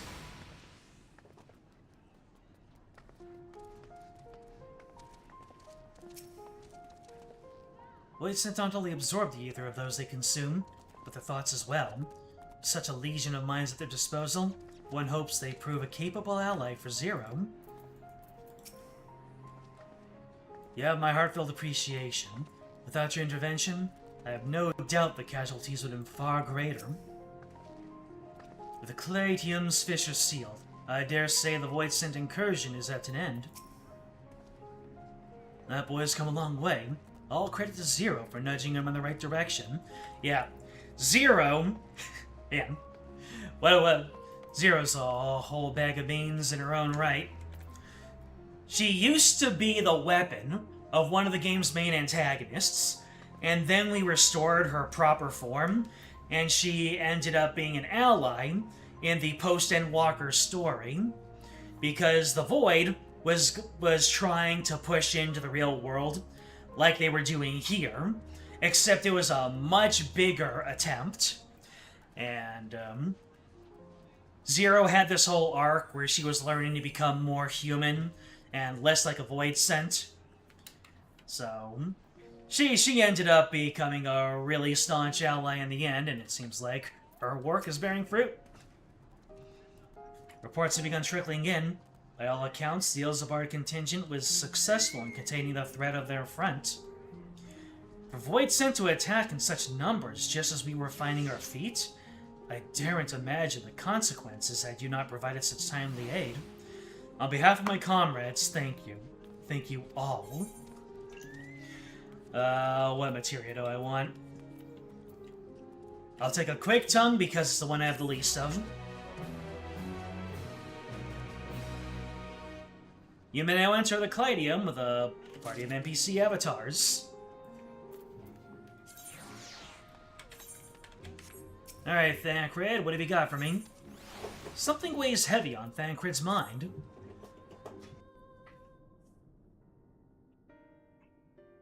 The Ilzabard contingent have contained the threat on their front. Things appear to be under control, for the time being. Though it remains unclear why the fissures opened up in the first place. According to Tataru, similar ruptures are occurring across the star. One thing is clear, however. The phenomenon is not without pattern. The tendency for fissures to emerge is pronounced in regions deeply connected to the void. Places where the barrier between the two worlds is at its thinnest. Uh-oh. Thavnir? I fear there may be a place in far greater peril than Garlemald. Though it hath since been sealed, you will recall there is a great void gate that we ourselves had cause to open. A gate which was instrumental in our bid to reunite Vritra with his sister and put an end to Golbez's dark plot. Previously on Final Fantasy XIV. Oh gods. The moon. Oh, the moon, that's right. Yeah. Moon's haunted. With our attention fixed upon planar fissures, I failed to consider this vulnerability. All other paths unto the void are but pinpricks in the veil compared to that great lunar rift. Are we gonna see more? Are we gonna see the Lobrits again? We'd better. And that rift might be yawning open as we speak. We'd better hurry. Let us make for Bestway's burrow. I dare say the Loporrits are well aware of current events. Perfect. We ought to have Kryl join us once she finishes tending to the wounded. I shall likewise contact Y'shtola. Her knowledge of the moon's void gate is second to none. A number of my fellow Garleans now call Mare Lamentorum home. Alphino, Alize, please see they come to no harm. We'll be back before you know it. Just A quick goes. word, if you will. Never mind. Euless has a little bit more for us. I'm not sure whether you'll run into Zero during the course of all this, but if you do, would you give this to her?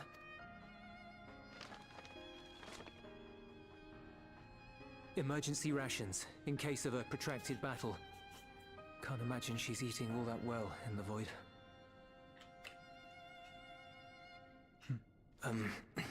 She likes dumplings.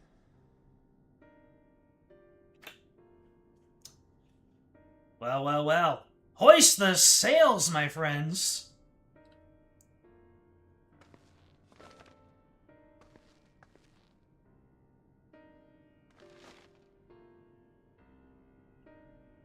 Was it especially spicy dumplings?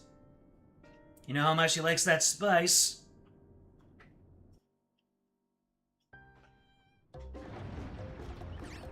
Oh, wow. They're just sitting up. Look at all them Harlans. I know Harlan's a Moogle, but come on.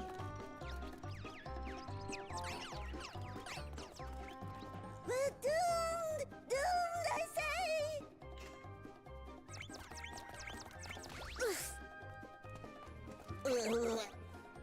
Given thy panicked state, I presume the Loporrits too are beset with void scent.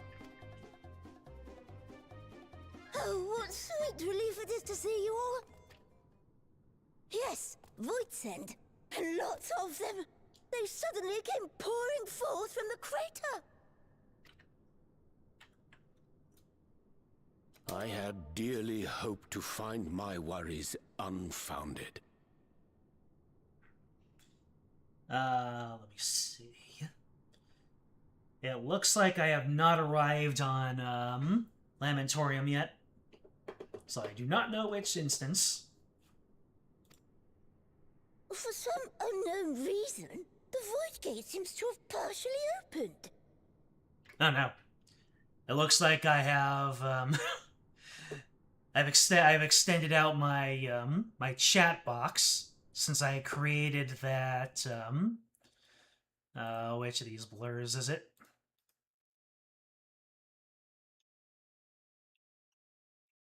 I have changed the size of my chat box since I originally created that, that cover. So it looks like I need to expand it a little bit further. There we go.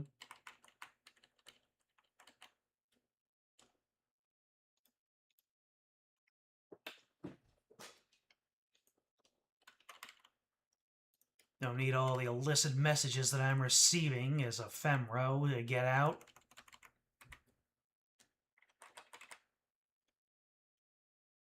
There we go. Living Ray dashed off to activate the brands and halt the Fiend's invasion, but she hasn't come back, and we've since lost contact. I suggest we make for the brands without delay.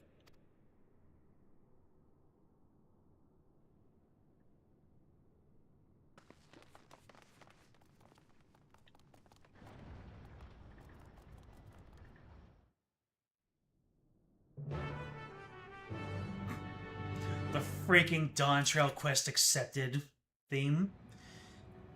I am on instance 2.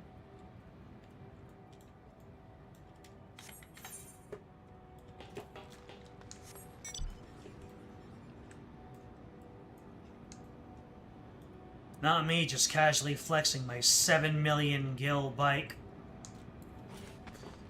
Oh nope, there's a beleaguered Loporrit. I'll save you, my friend!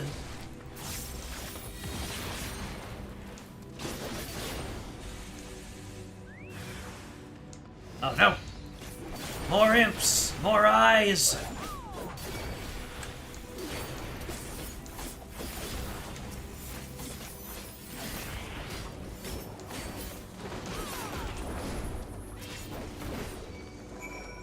Oh wait. Those bombs are, that guy's instance.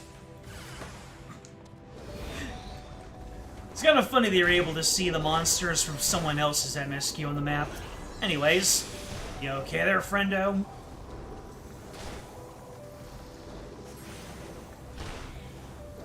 My valiant savior! I was so frightened I dared not move an ilm. Yeah, just like in, Trails, the, Final Fantasy XIV has its own, proprietary measurements. Oh, you're looking for Living Way? I think I saw her heading southwest towards the Drowning Brand. She had several slaughter bots in tow, but I worry they won't be enough for all the void scent. You'd better hurry. Let's roll!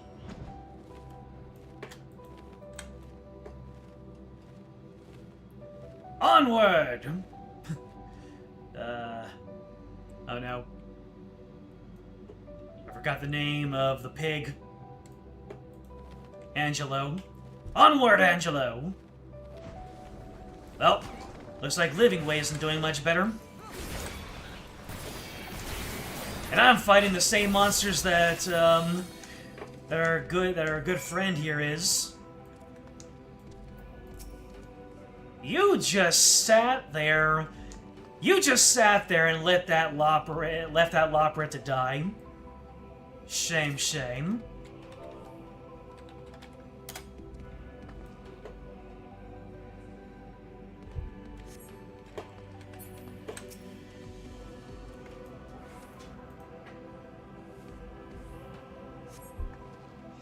Oh, Living Way is living up to his name.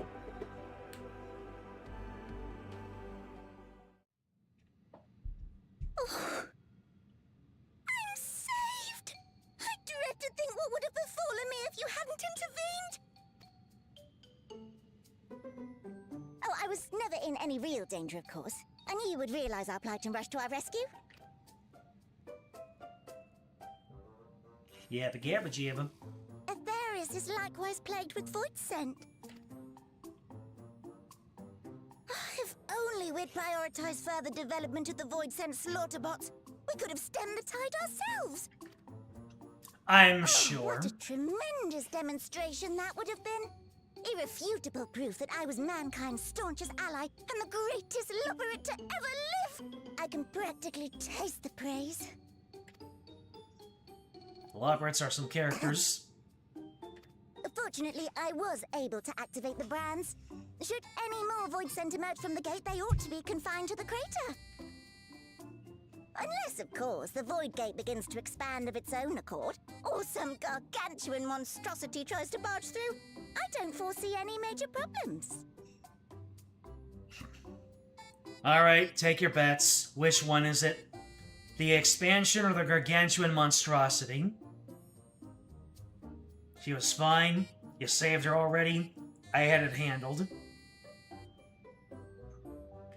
You know what? I'll accept all three of those.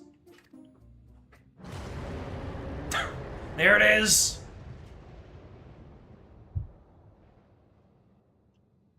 Oh, nope. We're doomed. There you are. Zodiac, what are you doing back in there?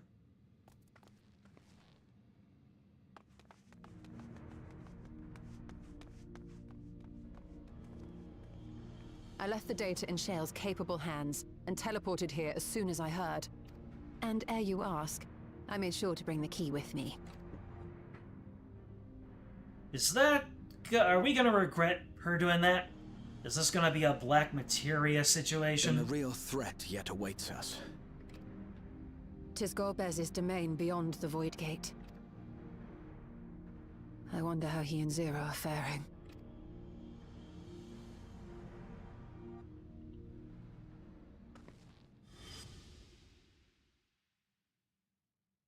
Yep. Hey, it's that summon, the original incantation of which we do not speak of. Oh. Mama's crystal is glowing. And the By key. the 12.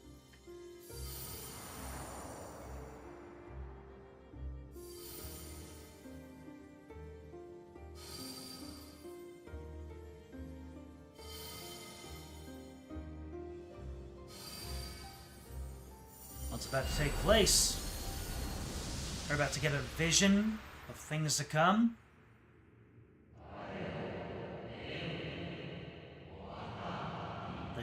Behold the gift of ethos, E-T-H-O-S.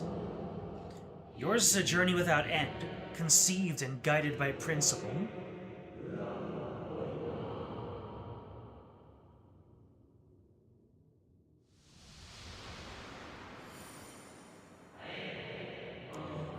Hold fast to what you must, and meet your fate without fear.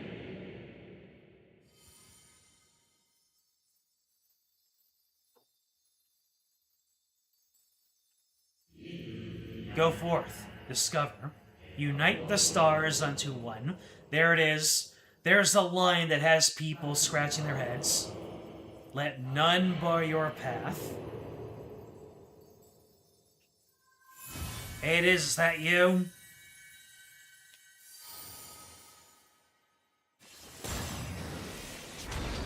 Oop.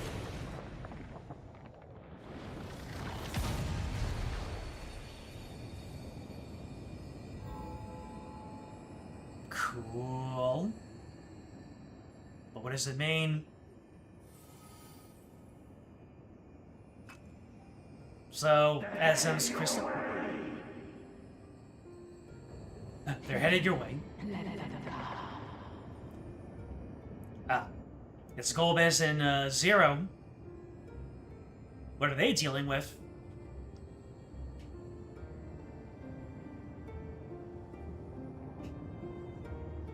That's a cool shot.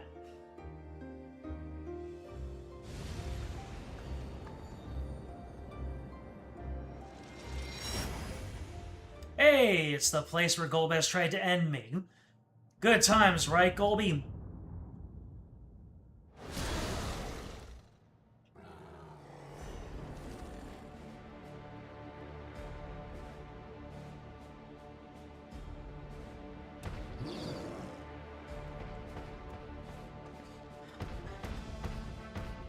Oh, just try it.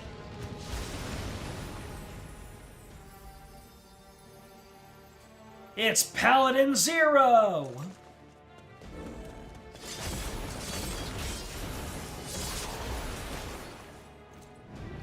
Alright, from Reaper to Paladin, upgrade or downgrade?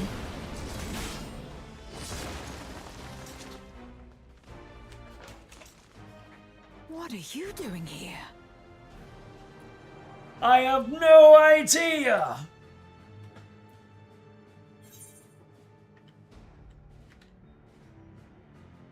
No time to explain! No, I'm not gonna say that, cliche. A visit felt long overdue.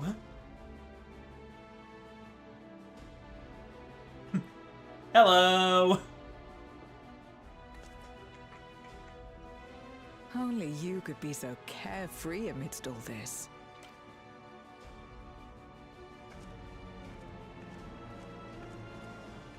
Wonder what a reaction is if I say no time. Useful.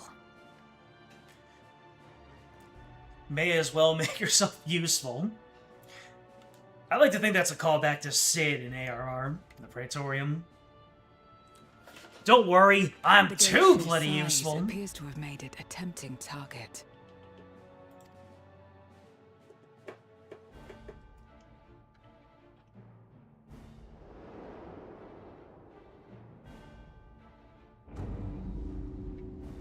Oh, here he is, the guy from the trailer. Hello. A dread void scent risen from the benighted depths of the ocean. Good to hear that voice again, Golbez. Enuo. That's a boss from Final Fantasy IV. Their domain while Zeromus endured. No longer, it would seem.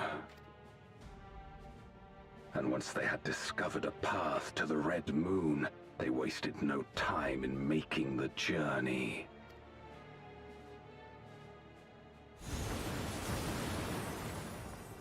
Leave the void scent nearby to us. You take care of NOO. Zero knows what's up.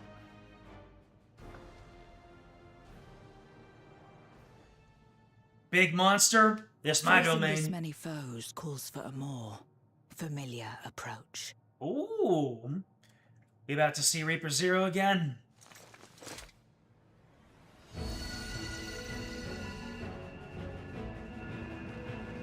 She's about to change class like we can. Aw, yeah. Ooh, she's got the fit. Void scent can change their form at will.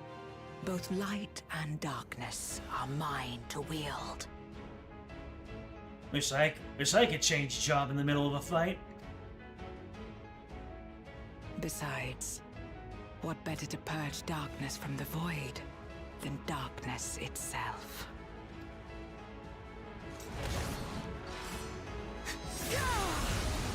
As soon as she became a Reaper, she became that much edgier.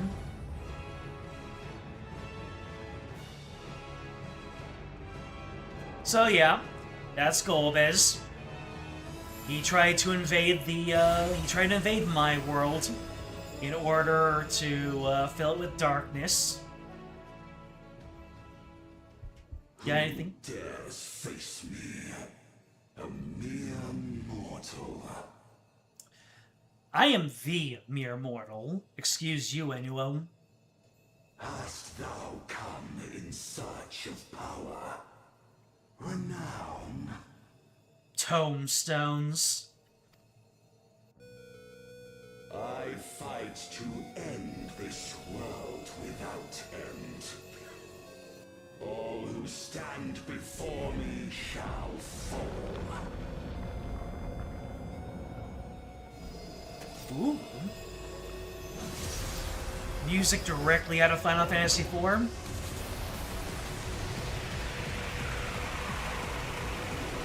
Oh, yes! I get you. So it starts with the music, and then it eases in. The unmaking now accessible.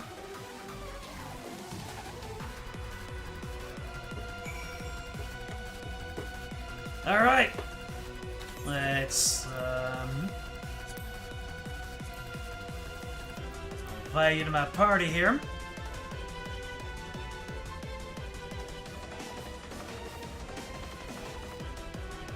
Ooh!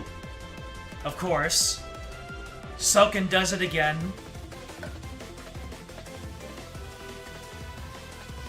Another god to add to our list of confirmed kills. Exactly. Alright, Kit.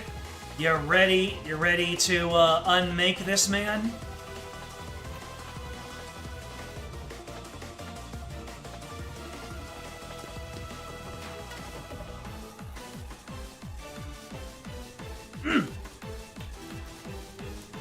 Oh, hell yeah.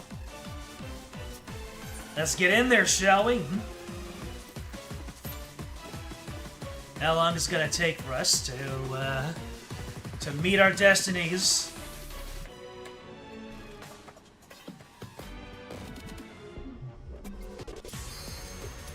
Oh, there it is.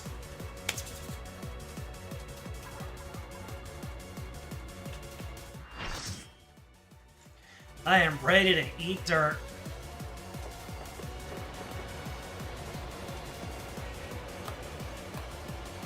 This is the final boss thing for Final Fantasy IV, by the way. I think this is a different rendition of it than Zeronis. Or maybe it's the exact same, I can't tell. Sovereign of Naught, Enuo.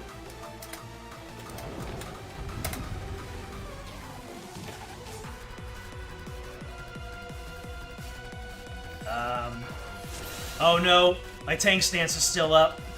Looks like it falls on me, and the other Gunbreaker is not stancing up. Alright. Sod it, Weeball. Meteor Rain?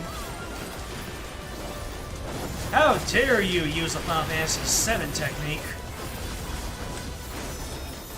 Not gross. Alright. I have no idea what's about to happen. Oh, okay. So he shows which side is going to explode. Not awakes. Is that going to be a donut AoE? I feel like it's going to be a donut AoE. Nope. He is not going to toss it up yet. Be still. I decidedly will not be standing still.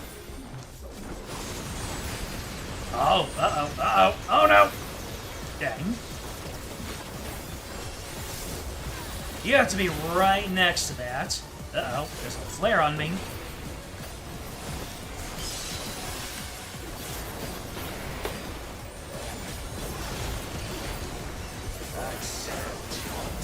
Not hunts. Oh no. Am I supposed to take one of those? Oh. Alright. Not hunts another. I thought maybe those were, I thought those were tethers for me to take as a tank, but I guess not.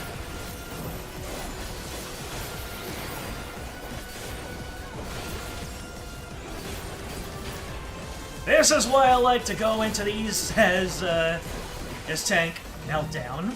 Uh-oh.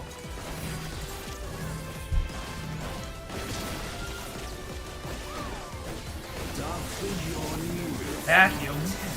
Ooh. That sounded like a push or a pull mechanic.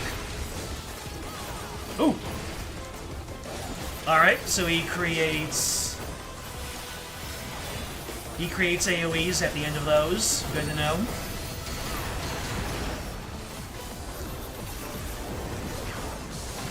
All or not. Okay. Oh boy. He became untargetable.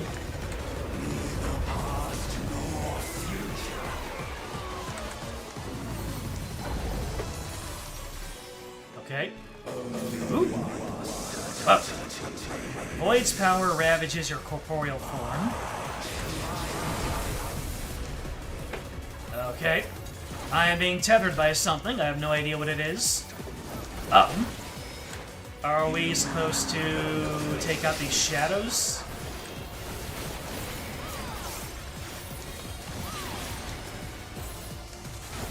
Or are we supposed to attack him? These are pretty spread far apart.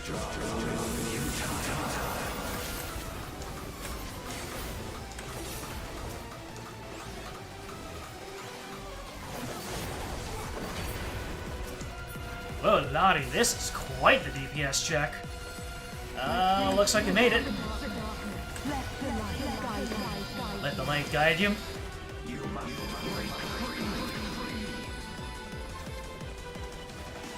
Thank you, Zero. Love you, babe.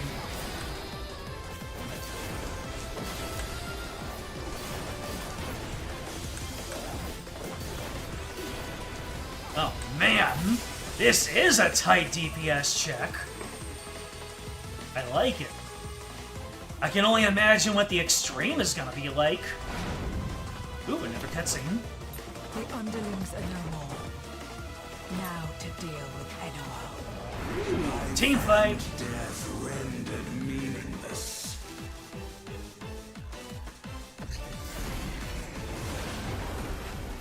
Are those the cockles of your heart?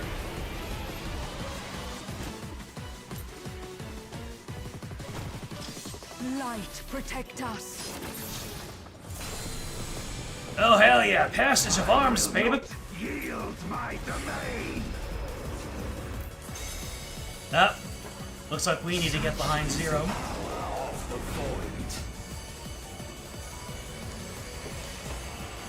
Yeah, I'm guessing we need to stay behind here.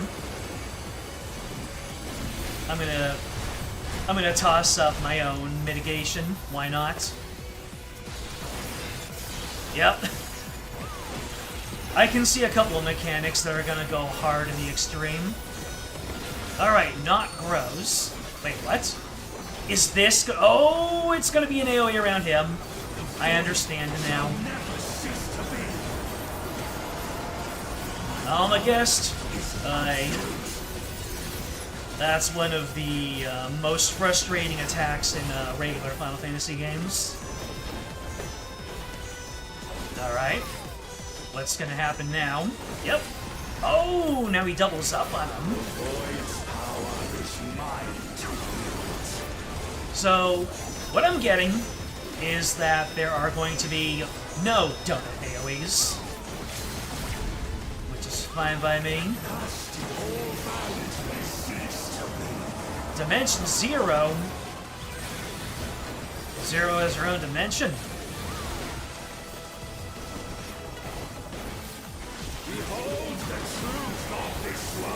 Another Guest. Kit, almost time to punch that LB.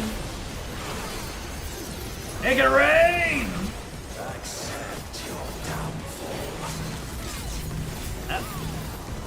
Uh-oh. Not hunts. So I have no idea what this is gonna be. Okay, so it just moves. Okay, okay. Not hunts another. Damn. Good luck, everybody else. Once again, it feels like that mechanic is going to go in hard. Yep, absolutely no donut AoEs. Maybe they will implement one in the extreme. We'll see.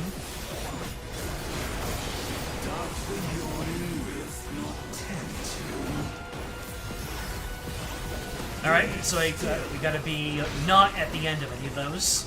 Cool. Up. Oh, what is this?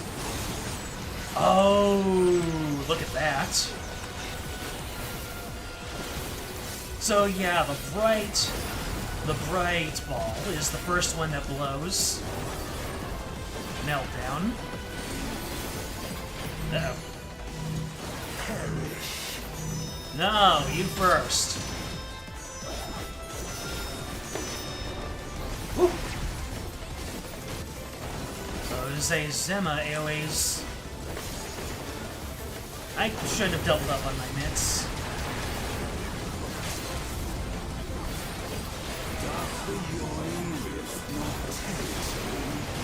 No, it doesn't.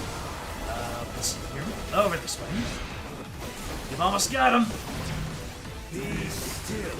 No. Stay where you are. Alright, get ready to run. There we go. No hits, baby. And that's victory. They must be sealed away.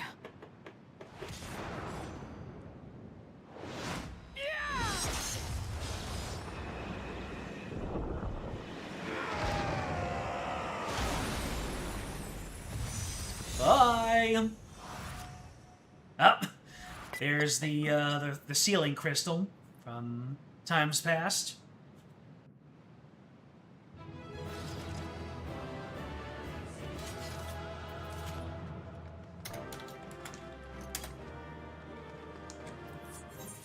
Now, let's see, who do I command? I'm going to command absolutely nobody! Everyone just bolted! Zero says it's over, and Golbez says... Oh my, I know you said something.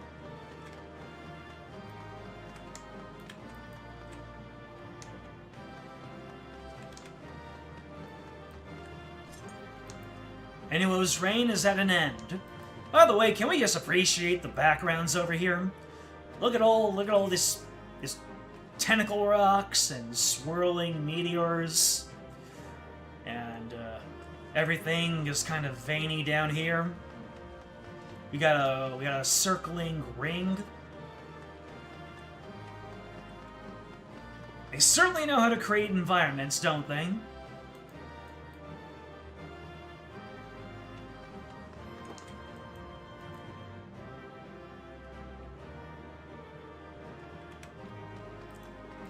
Alright.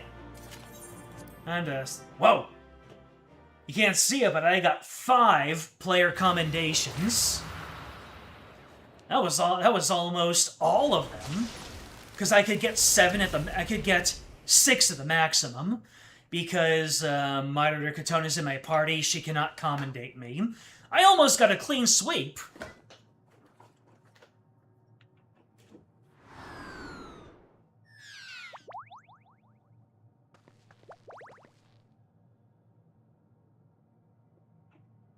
I'm glad you came. We would have struggled to face Enuo alone. We still I have had it. presume you journeyed here to prevent more void scent from passing through the gate. With Enuo defeated, there are none left in this realm who pose a serious threat. I dare say the problem is resolved. Well, there you go, I guess. There goes that aspect of my character's backstory.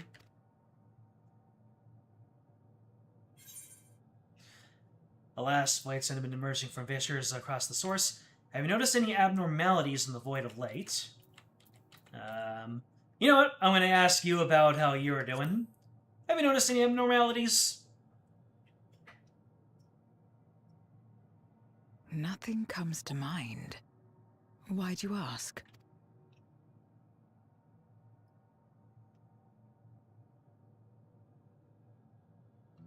So the breach wasn't limited to the Void Gate.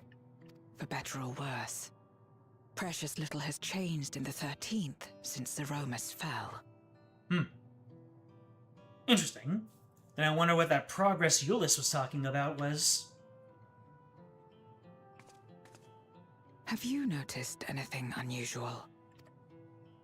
I know not the reason events have unfolded this way, but there is, perhaps, an explanation as to why the Void Gate and the fissures opened. Here, in my domain, even the slightest change is keenly felt. When the gate opened, I sensed not the workings of some external force. Rather, it felt as if the barrier between our worlds was weakening naturally, moment by moment, until the two came to meet. And you think this weakening could be happening elsewhere? 'Tis a possibility.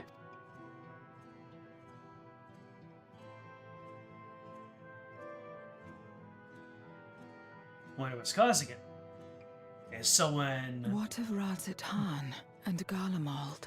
Wonder if someone is causing it to happen? Or if it's just some kind of natural... not enmity. What is that word for just things unraveling on their own? It's a terrifying concept. It's on the tip of my tongue.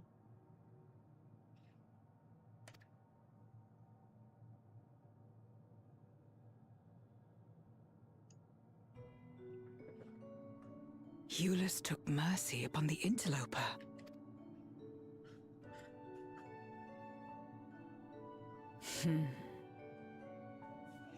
Whether Void Sent or Garlean, we all share the same longing for home.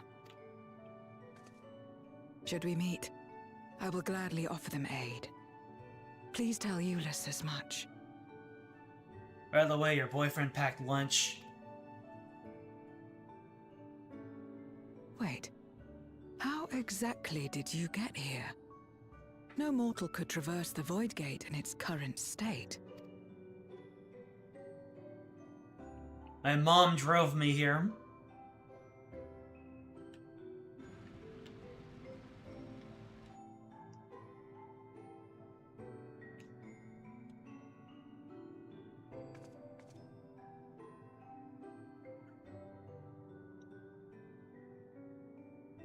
And this path of yours is still there.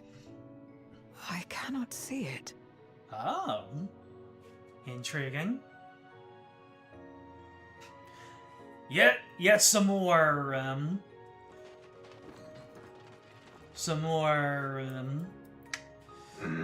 privilege of being the Warrior of Light. Nor does it reveal itself to me. Perhaps the path serves only the key bearer.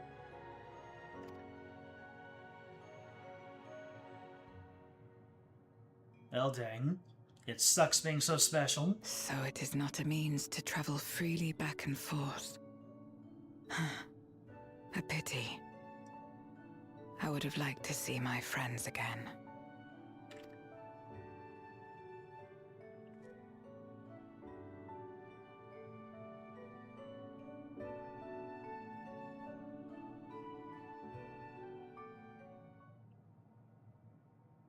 Now seems an opportune time to give Zero the parcel Eulus prepared for her. It's not as if it's part of the main story quest or anything. The key of yours intrigues me. Had my former self known of its existence, I might have sought different means to reach the source. Okay, let me see here.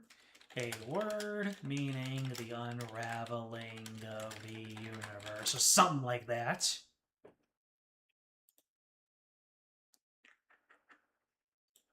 Rapid death. Entropy! That's it!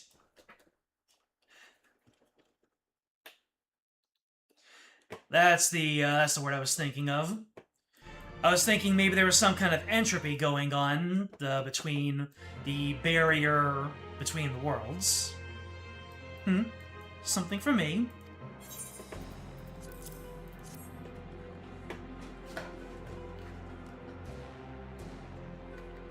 That smell. Food, is it?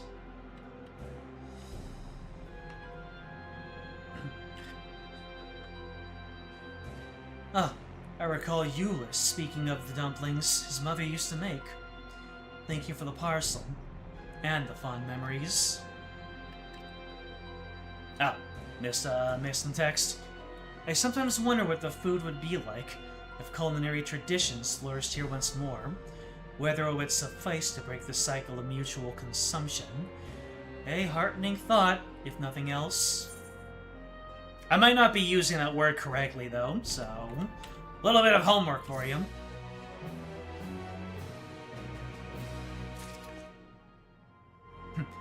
Eulis has been added to the Unending Codex, as has Living Way and just about everybody else. Eulis has something else to discuss with me.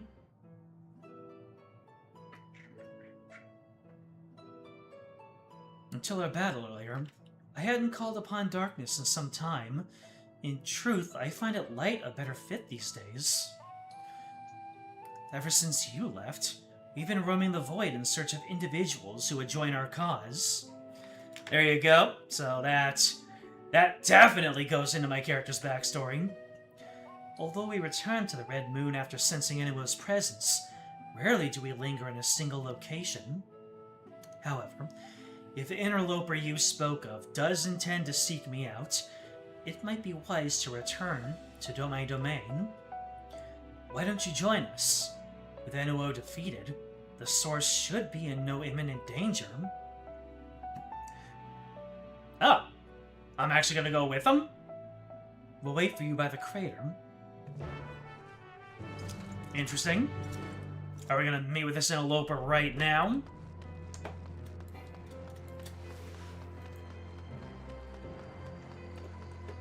Fascinating. I presume you remember traveling by Nizrok. Once we reach the surface, the creature will convey us to my domain. Zero has a domain? There's a teleporter situated between here and the center of the moon. I used it to travel to the surface in days long past, though I seldom had need once my generals were in place. Igarim herself created the device that I might lay low the Servant of Light. Ironic now we use it to seeking to restore the light to the void. Ah, forgive my idle reminiscences. 'Tis time we made our descent. Travel to Zero's domain via the teleporter? Yes. The ruins we hung out in when Barbaricius showed up. I see. Oh, this place. It's all coming back to me now. Hello. I remember talking to all these people in a time past. There are many in this domain who still fear me. I shall remain here to avoid needless provocation. Though it's not always so. Many who live here now have chosen to do so because they support the cause. Indeed, if our numbers continue to grow, we may require more territory. Thankfully, we're able to harness residual ether from Barbaricia's domain. Those reserves will enable me to expand mine as the need arises. Right. We had best prepare for our potential guest. Join me in my abode when you're ready. We got all these voids sent. That might be Golbez. We gladly consume his ether, if I stood the slightest chance of not being gobbled up first. Yep. He's in the void. There is no food, so the void sent just eat one another. And the thing is that being eaten is not permanent. You can always be freed of it. Ever since we brought you to this domain, our numbers have swelled. We grow tired of conflict.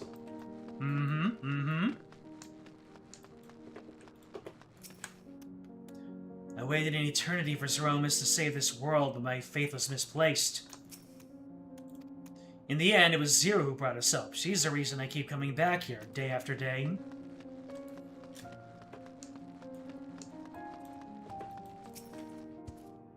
Leave me be.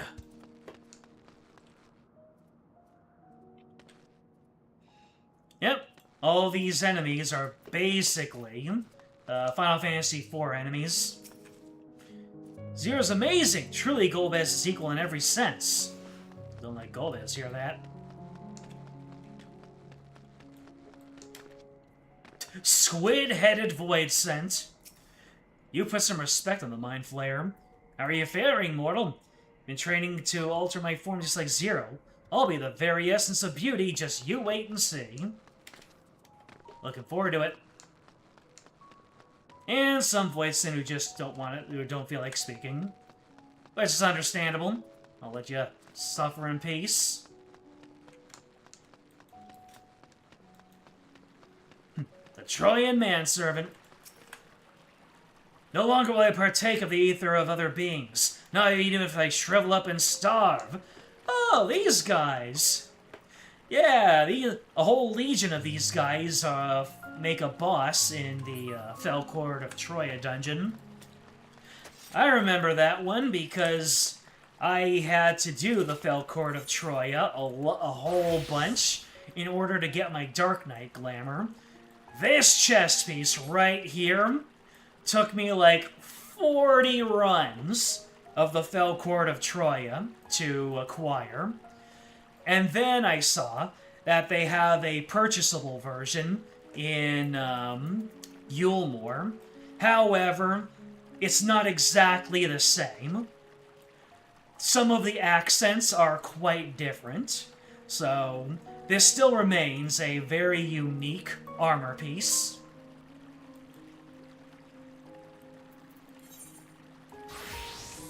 Man, I should have put up my Dark Knight glamour. Feels only appropriate. In fact, you know what? I'm gonna go ahead and swap my my Gunbreaker to be like my Dark Knight. If only I can remember which plate was which. There we go.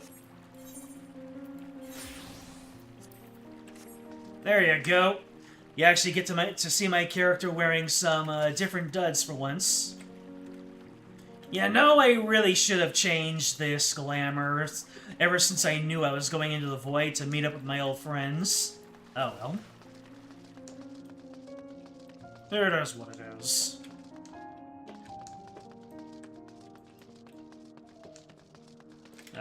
Where's everybody? Oh, they're over that way. Whee!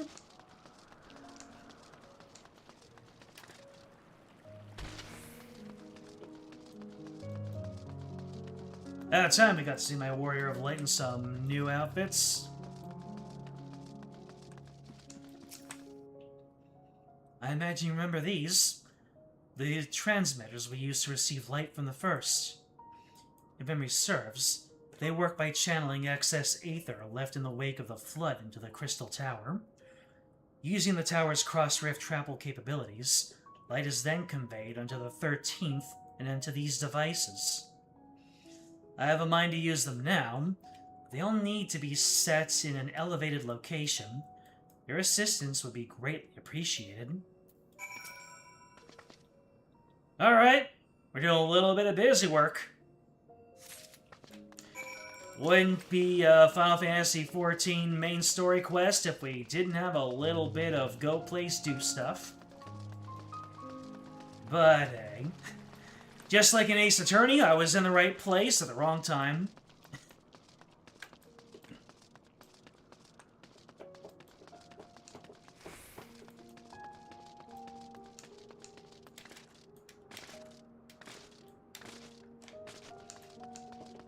Alright. Just set up this Aether transmitter. Let's see if we can't get some FM radio up in here. Upon activation, these transmitters will shine with light from beyond. Sent courtesy of our ever-watchful friends. You know, me and that glamour is just, so cool. Oh, almost feels like it could be canon to my character's story. Especially with Zero in town. They will serve as beacons in the dark for those that would seek me out.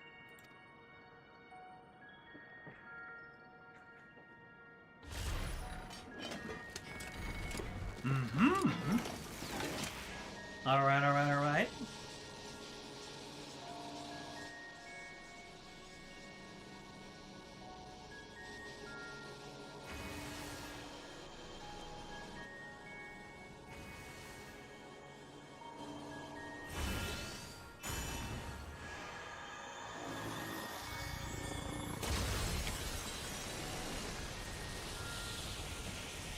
Let's see where this goes.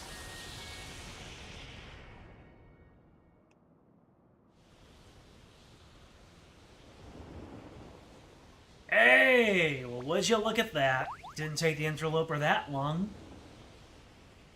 Or... Immortal no less. I did not expect to see you here.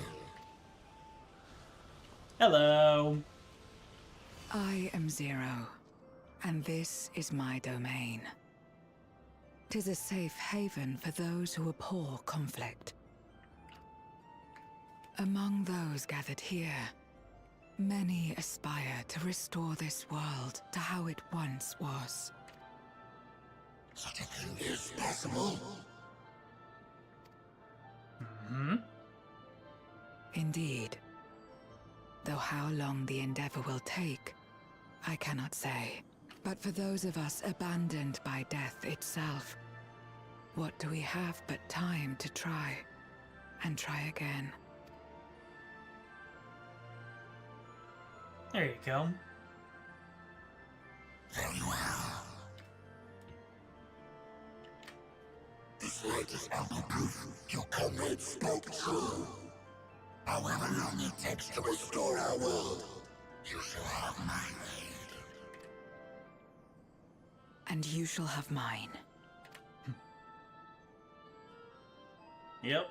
The fact that Zero and Golbez are now very, very nice people, very willing to help out, changes a few details of the story that I brewed up. Just some small details. You've seen Ulysses' intervention has helped forge a new bond. Thank you for bringing word to me. I gather you'll head home sooner rather than later. You will not be able to freely return to Zero's domain. Are you certain you wish to leave? Well, damn. I just got here. But I don't think there really is anything left here for me. If there was, they would let me come back. Let us return to the Red Moon. I'm sure you won't begrudge me a proper farewell.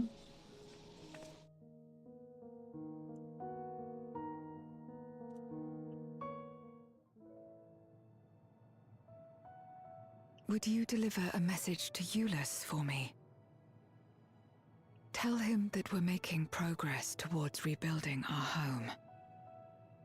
And I hope that he is too. Enuo's Memoria will be safe here. The crystal containing Zeromus has been passed on to our allies in the First.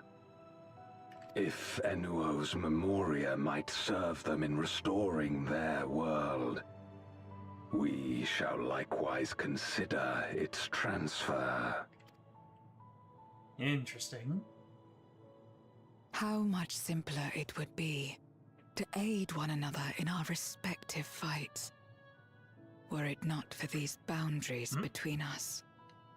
Definitely looks like either in Evercold or across the next story arc that we will be trending towards a storyline where we try to get all the worlds to link up.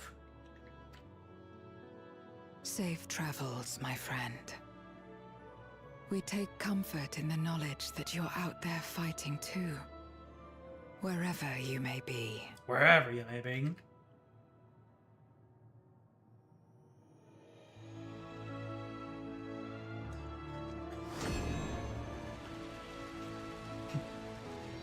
Since they don't know anything about that road, I just vanished. I just, boop, 1 second I was there, 1 second not.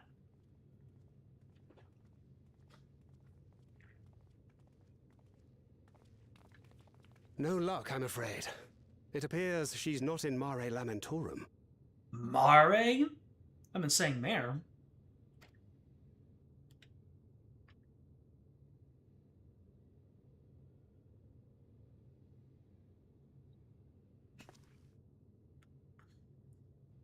Oh, come on. I frequently just disappear.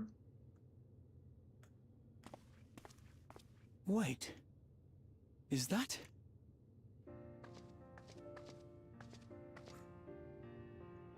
And then I frequently just come straight on back.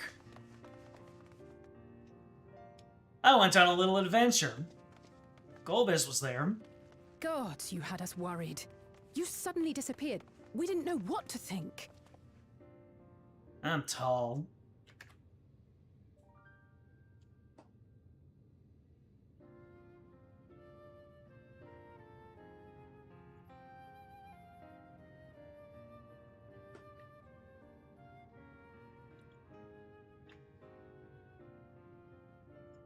Shortly after you vanished, the Void-sent incursion abruptly ended.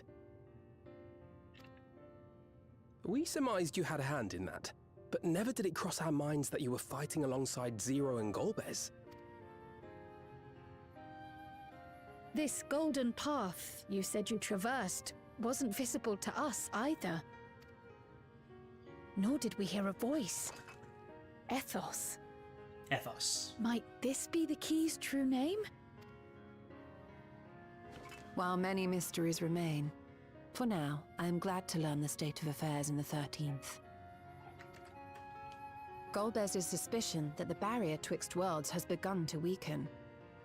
'Twould certainly explain the surge in fissures manifesting in the source. Yet what could be behind such a phenomenon?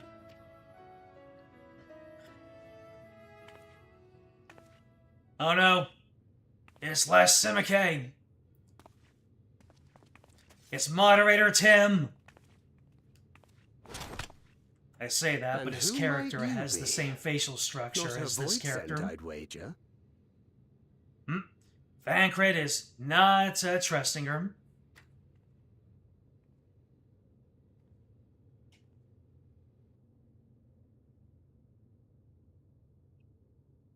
Yep. That facial structure, his character has that. Hello. Gotta break out the mine turtle. Oh. She introduced of the Asians. She introduced herself, and then she introduced herself for real. Did she say Halmarut? We are your sworn foes, I know. But on this occasion, will you not put away your arms?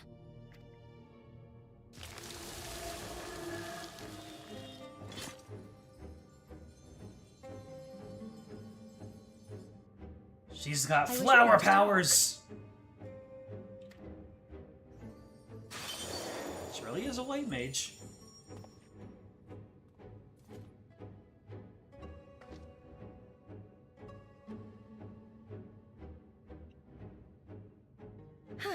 Thank you for affording me a chance.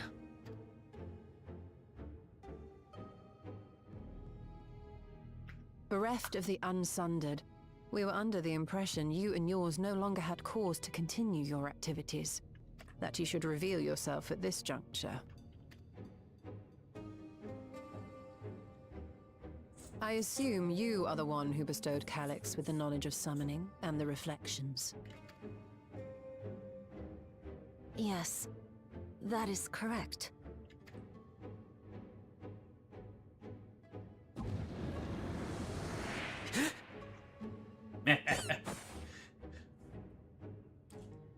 It's medieval Chucky himself.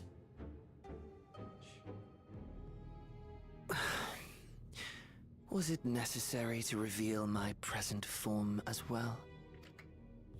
Calyx. So he succeeded in transferring his memories after all. Okay, we don't want to hurt you, Halmarut. But can I rip the head off of that?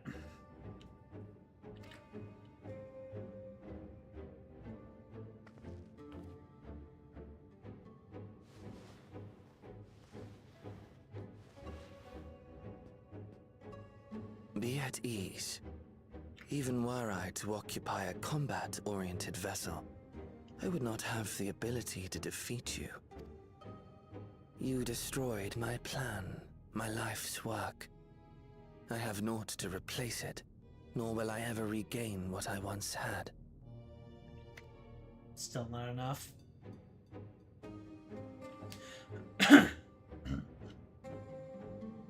If you wish to speak, Halmarut, will you not tell us what it is that you hope to accomplish?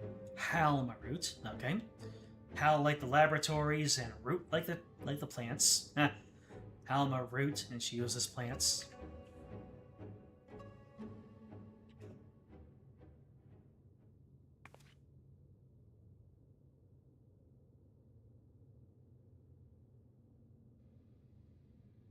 As you know, our star Aetheris was sundered into 4 and 10 shards in the time of the Ancients.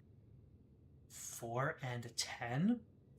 Is that just a fancy way of saying 14, or is there a very distinct difference between the 4 and the 10?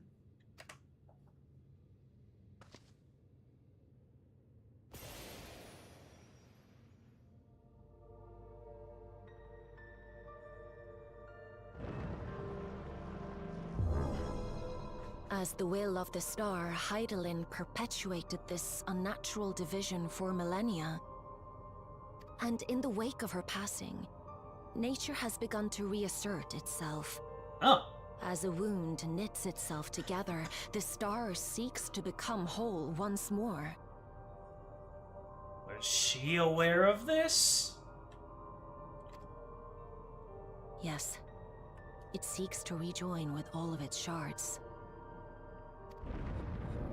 I have to imagine she was. She was the one who was doing it. Unlike the one we Ascians attempted to orchestrate, however, the star's rejoining will afford mankind no special treatment. All life and matter will be condensed into a single whole and remade for a new beginning. A complete rebirth.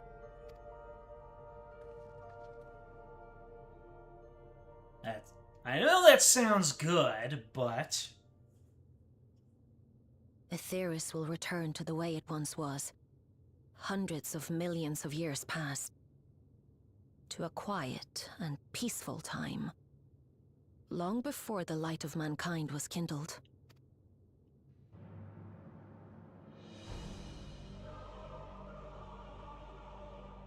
Supposing for a moment we believe you. How can you possibly know all this?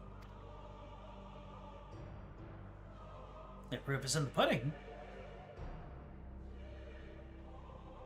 It is an inevitability that I have foreseen since time immemorial. Oh, really? A future that awaits should creation be freed from the influence of Hydaelyn and Zodiark.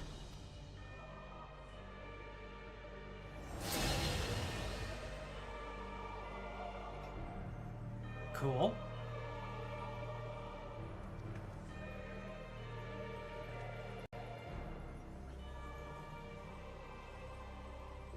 It's the trailer picture. The star is tolerant to life. It holds no grudges, and neither rages nor weeps for being sundered. Yet by the same token, it is indifferent to life's survival. No amount of devastation and death can compel it to stop the wheels of creation from turning. I see. Nature finds a way, and if you're in it... The earth shakes, and mountains spew fire. Floods wash away the fruits of labor, and icy winds freeze and starve. Countless perish as nature runs its course. So many seeds of life have already been lost, yet in spite of this, people continue to believe that the morrow will come.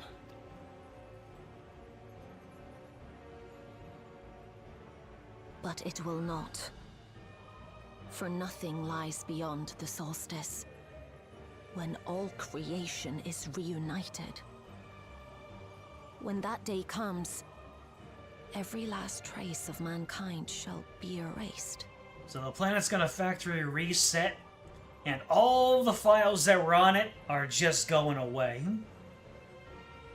That's horrifying.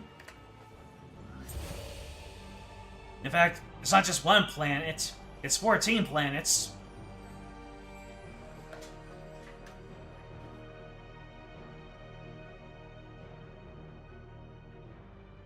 I cherish man's journey. Despite losing his innocence and being made to live with suffering, he has forged ever onward. Strong, even as he is weak, his is a proud tale in the history of the star. 'Twould be a shame for that tale to end. For all to wither and die, when some might yet survive. Would you not agree? So the Asians wanted to do the same, but let one race survive. Like, let the people of one planet survive, or condense all the consciousnesses into one. Whereas the planet, if allowed to do its thing naturally, will let nobody survive. So the Asians wanted to let 1/14 of the population survive. And they wanted to hasten it too. If a natural rejoining doth lead unto the solstice, then thine intent is to preemptively rejoin the worlds. Correct. It was for this very purpose that Halmarut recruited suitable collaborators from the Reflections. Individuals like me, who would willingly doom another world in order to fulfill their aspirations. The Winterers, we are called. The Winterers? And if you and yours seek to protect all life, then sooner or later you shall have to contend with us. I mean, if our goals are to save people, then shouldn't our goals align? Unless you're so far from believing that we can save everybody that even attempting to do so you consider foolhardy. And you're saying, nope. The only way to save mankind is to join all of mankind into one planet along with the planet resetting itself, instead of letting all 14 distinct versions of mankind coexist.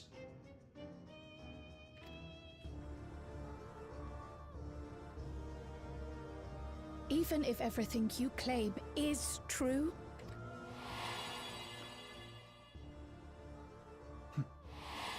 your methods do not speak of an ally.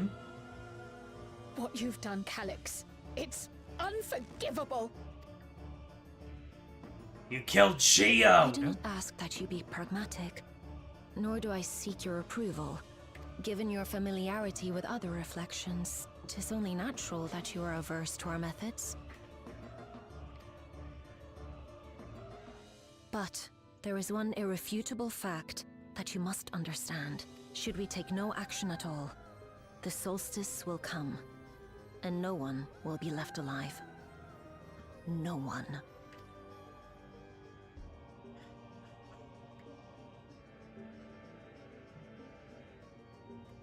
Of course, should it serve to satisfy your ambition, you are welcome to deal with the reflections as you deem fit. I do believe I will. Oh, goodness me. Oh, good heavens! Like the pariah and wanderer who satisfied his own when he brought the star to the brink of ruin to face you. The pariah and wanderer who satisfied his own when he brought the star to the brink of ruin. You're talking about Xenos? Xenos mentioned in the Big 26.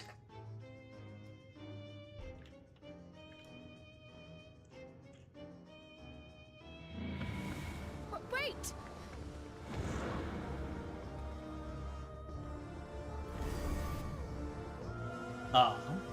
She summoned his scythe just to mess with us.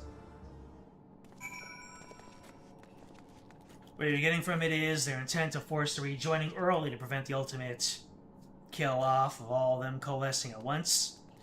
Crack a few eggs to make an omelet mentality. Bring about the apocalypse level events and individual reflections to force the worlds to merge early. Yep.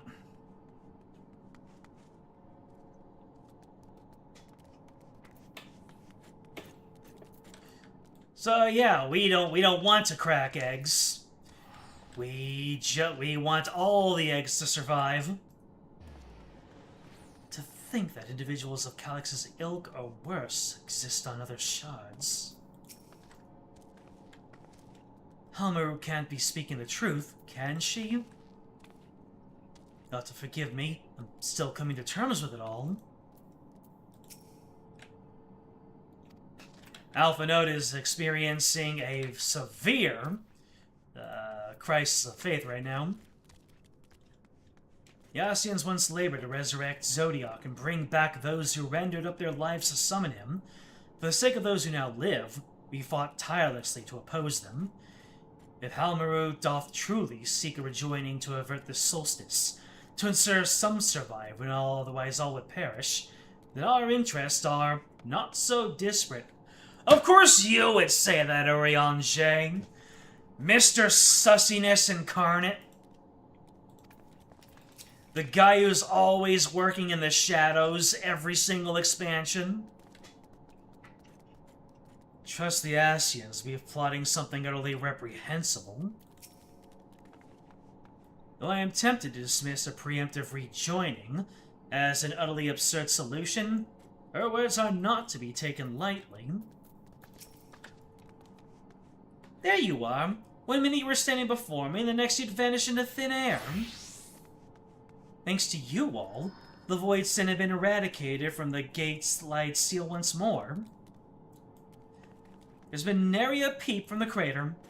Though I can't help but notice none of you seem to share my enthusiasm. Is something wrong?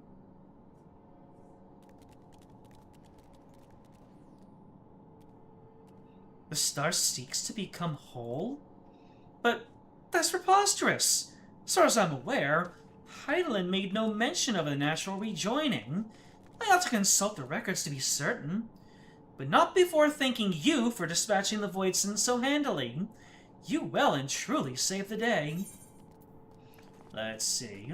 We got lobster beef, cinnamon cream coffee, and churrasco.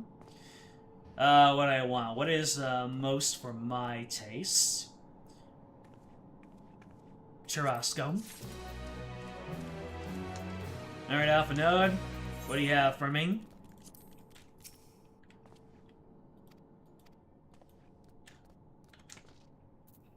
You'll have new dialogue?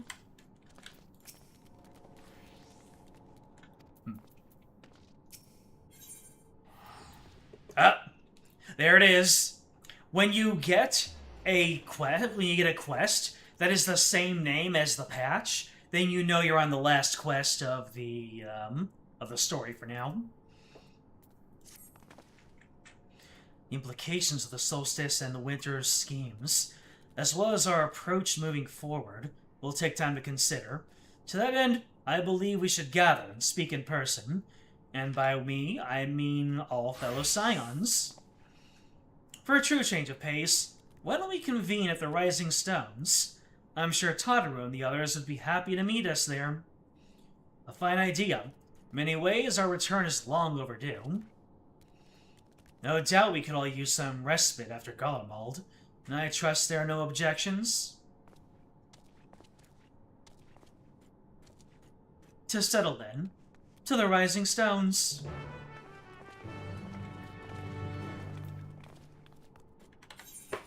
Alright, if I am no longer in combat or void mode, back into civilian clothes.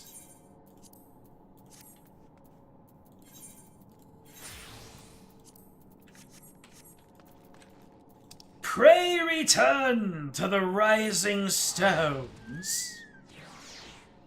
There, now my chocobo died. Nah. My chocobo's here on a timer. When that timer runs out, it gets unsummoned. In order to get my chocobo back, we use some geesal greens. There you go. Chocobro is back. Woo, been a while since I've heard this music. And of course, when we say all scions, we can't forget our good friend Mater de Catone.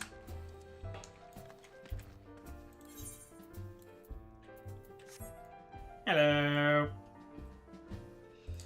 Of course, thank you for your help with taking down Inuo.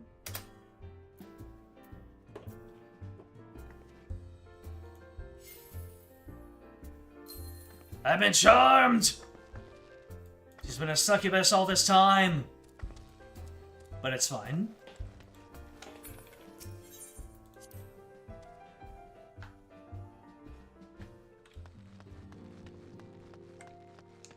Wait, is this when we're gonna see the most epic return in all of Final Fantasy history? Where is he? Where's Hoary Boulder, my beloved? Dang it! They tased us!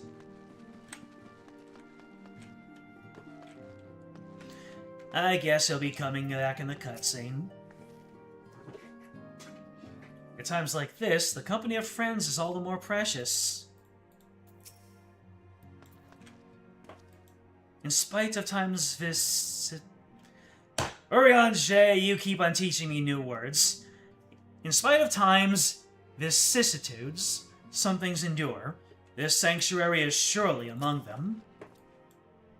Since leaving for Taral, we've been almost constantly on the move. Feels good to put my feet up in familiar stamping grounds. 'Tis a pity my stay in Taral came to such an abrupt end. I should like to make arrangements to remain in touch with Shale. It feels like a lifetime ago I set foot within these walls. Though given what we've all experienced, a lifetime's worth of triumphs and tribulations in the interim, perhaps that is only natural. There was much more to take care of in Garlemald.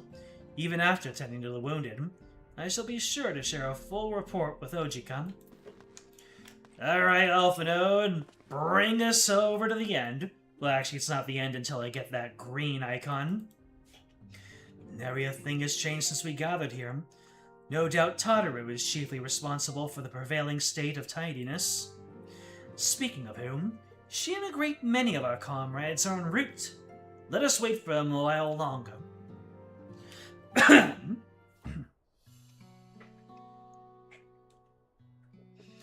Show me the boulder. It has been far too long since we've seen the Scion's B team. And the Scion's B team are no slouches. During the events of Endwalker, they were able since last we gathered here. They were able to slam jam primals. They were able to just take down things like Ifrit and Rama like it was nothing. I mean, once the threat of what is it called when you get indoctrinated? The words are just falling out of my head.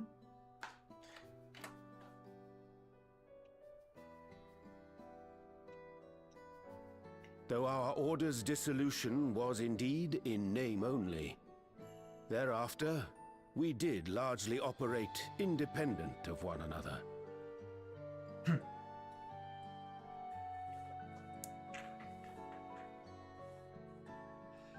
Vicissitude is naturally changing or mutating. It was not enthralled, was it? Hold on a second. Let me look at this up.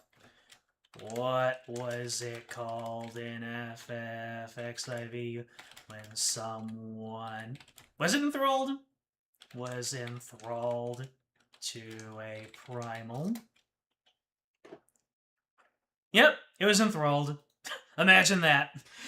In thinking of in thinking of synonyms, I found the word. But yeah, in the story, primals, which were basically the summons from Final Fantasy. They had some ridiculous hacks in which they were able to take over someone's mind and basically replace all of their thoughts, feelings, and values with basically slavery. And that is why normal people were unable to oppose them. But the Warrior of Light, they were resistant to enthrallment.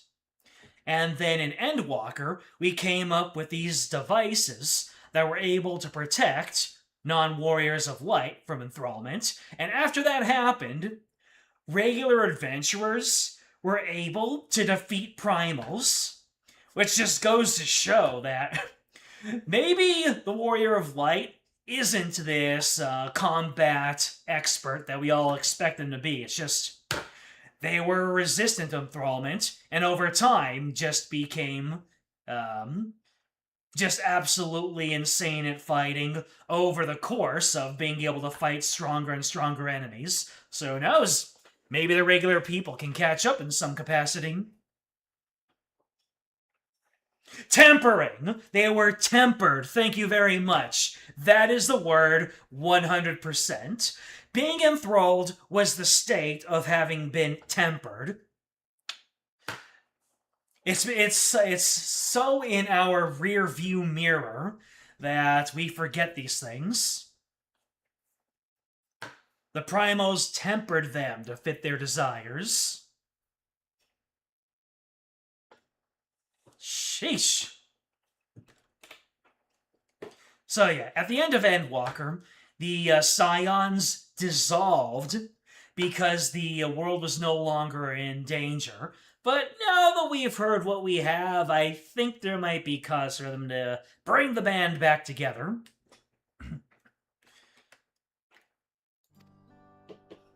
All of which is to say, full glad am I to stand in such esteemed company once more.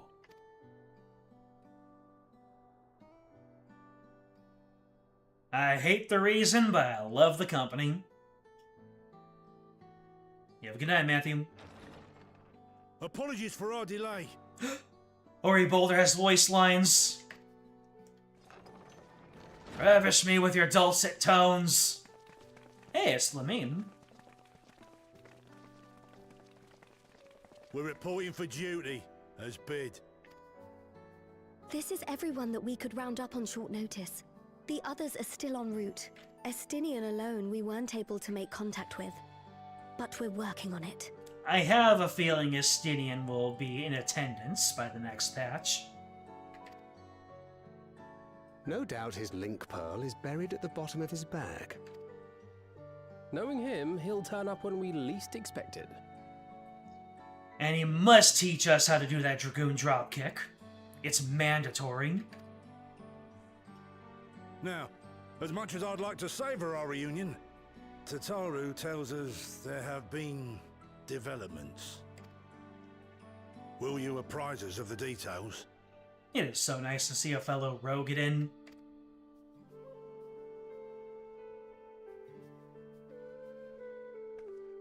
One that hasn't been chucked into the freezer for plot reasons.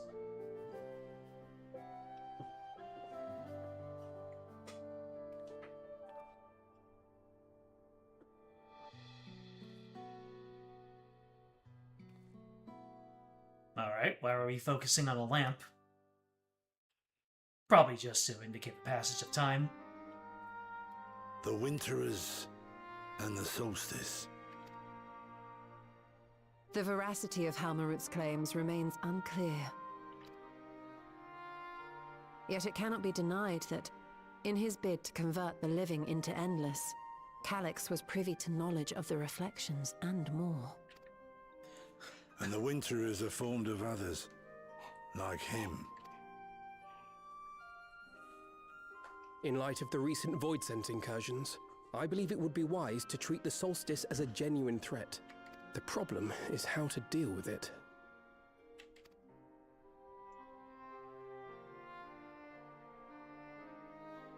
Both the source and the reflections are home to irreplaceable life. I would protect them all if I could. But if doing so means ushering in complete annihilation,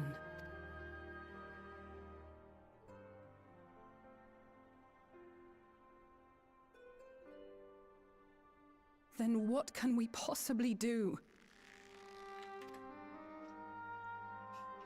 Fantasy 14 gets its own Arthur meme. Actually, I had a couple over the course of this patch I alone. wonder, was Hydaelyn aware of the solstice? Real questions. Given that we had no knowledge of it when you journeyed to Elpis, you couldn't have warned Venar. So it is entirely possible she was unaware. But in the course of sustaining the Sundered Star, she may have glimpsed this eventuality.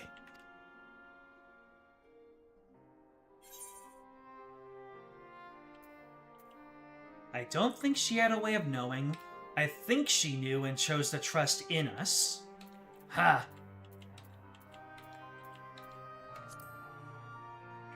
I think she knew, and she chose to trust in us. So she believed that we could overcome this trial as well. Or rather, that the choice was ours to make. Whichever it may be, it is we who must find the answer. I mean, even if she didn't know about the solstice specifically, she gave her life because she trusted that we could handle anything that threw itself at our star. So maybe she didn't know about this specifically, but she still trusted in us. We who live in the here and now.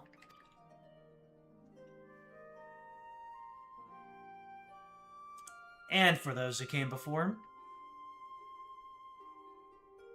Perhaps we could take a recess? Oh, I dare say everyone could use a rest. Indeed.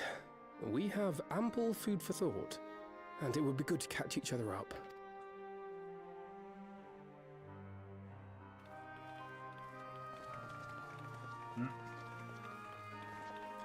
Once these scions start talking... Hereon, I believe you should keep the key, Ethos, in your possession. Reasonable. Whenever the NPCs start talking about needing a break or a rest, you know we're reaching the end of the patch. After all, it seems that is one mystery I am not destined to unravel. Damn. That is some humility on Y'shtola's part.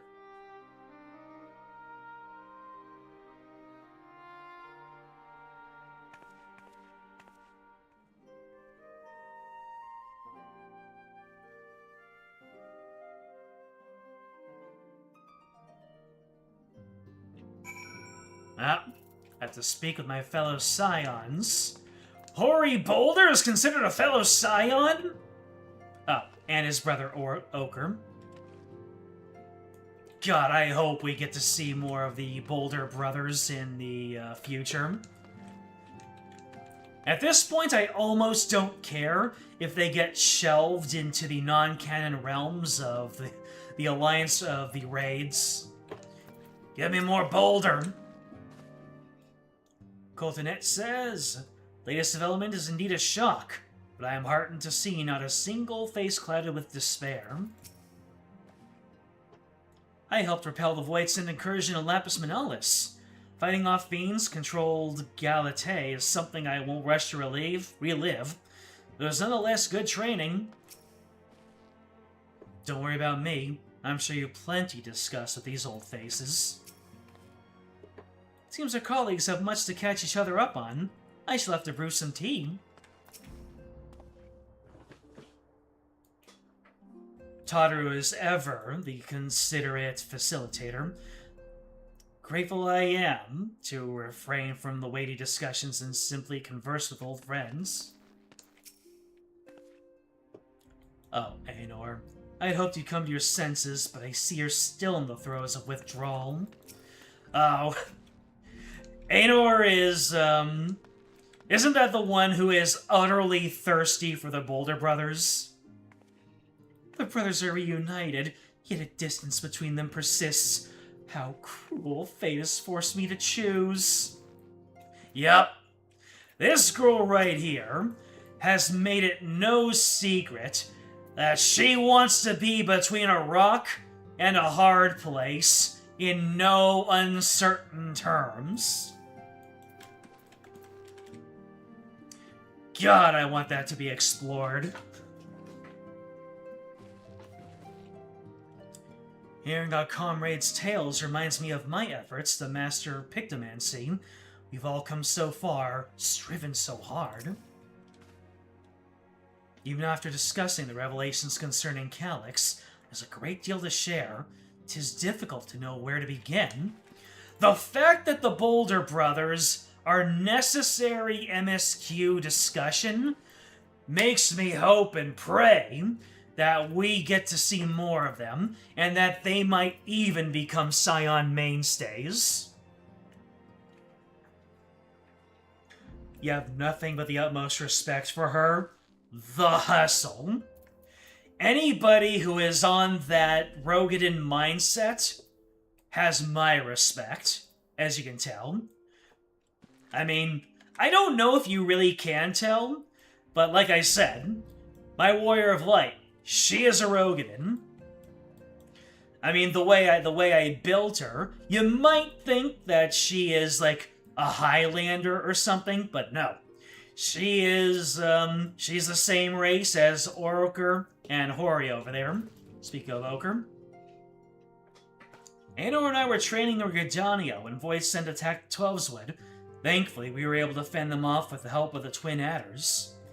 When I heard the invasion had already spread across the star, I realized the gravity of the situation and ordered a confidential report sent to the other Scions. That's why Tataru was so quickly apprised. Thanks to you, we were able to make haste for Garlemald.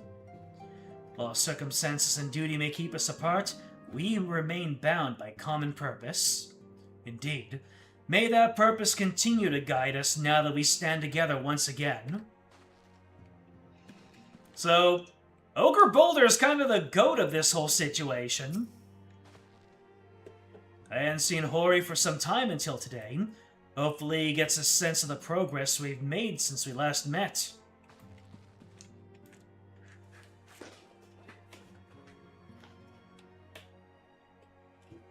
Give you a Grium? Let's Grium.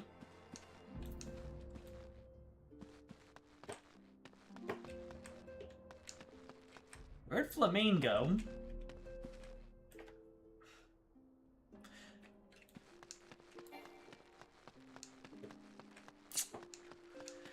I really just said the word flamingo by punning off of her name. Unintentionally. Judging by your guise, Clements, your studies must have been productive. Indeed, I have more or less mastered the fundamental principles of Charlian astrology. At one point, I considered exploring other healing arts, but decided to persevere with more focused training to better leverage my skills on the battlefield. I don't think I'd be much use on the battlefield these days.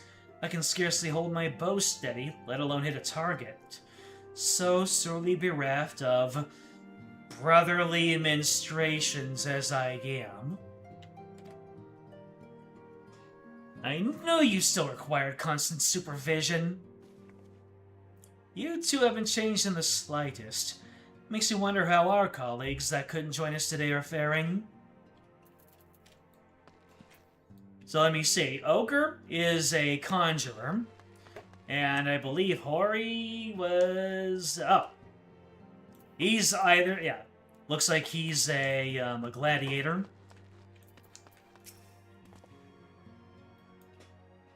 After Aurelian and I went off on our own, we decided to spend some time exploring Jacques Tarot. We never had the chance to visit during the Rite of Succession, you see. We journeyed east through the Big L before heading up to the coast of the frigid northern reaches, where they reveal the storied beasts of the sea. The excursion only served to reinforce just how diverse Tyrol really is. We also met with the Walachi. Though we had not the time to study their arts at length, we were privy to several intriguing demonstrations. Would that we could have indulged our curiosity further and traveled to yet more distant lands. For, better or for worse, pragmatism tempered our wanderlust. Suffice it to say, we still have plenty to see of the continent, and should very much like to return, given the chance. Hearing all these Final Fantasy accents tempers my own when I am voice acting them.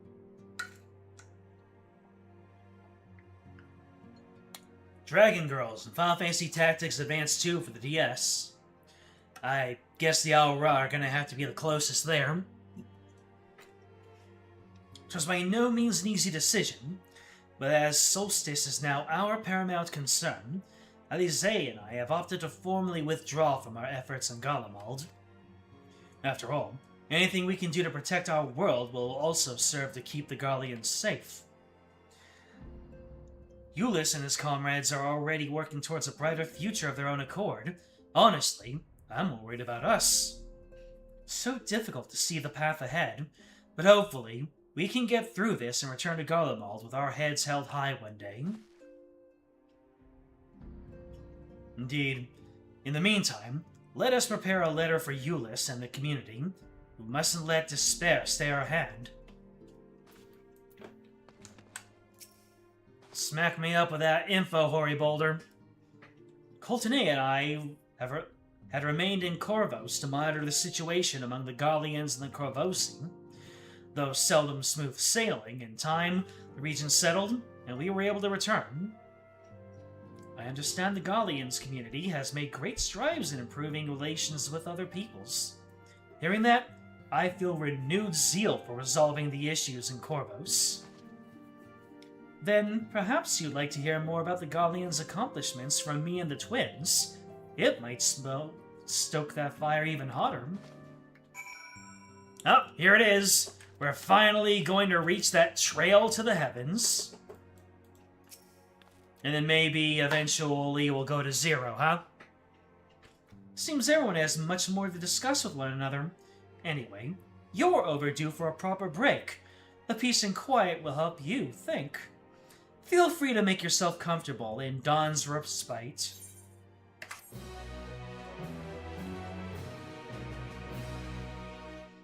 Alright, and what kind of stinger are we going to be left off with? To lead us into part 2.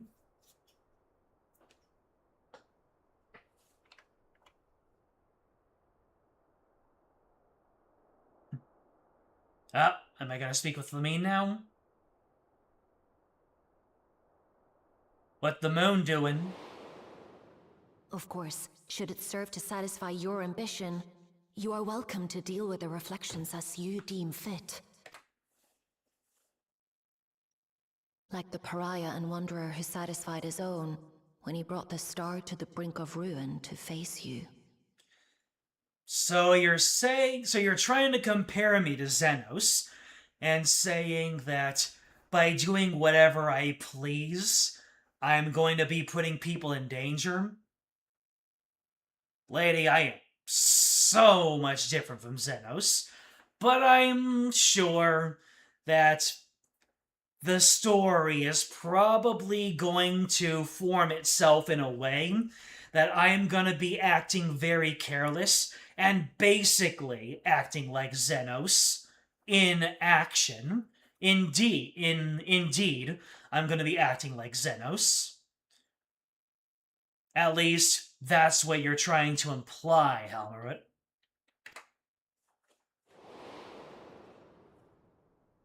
I detest evenings such as this. Too bright, too stimulating. The mind distracted by the inconsequential. What do you want, Ted? You, the Warrior of Light, have an obsession with saving people that matches Xenos' drive to set up the perfect fight, is what we took from it. You, the Warrior of Light, can't leave good enough alone. Can't settle for an okay ending. I mean, oh, I get it. So you're saying that our ambition to get the best possible ending will, our ambition to save everybody will ensure that everybody perishes instead of saving a realistic amount of people. That's also a good one.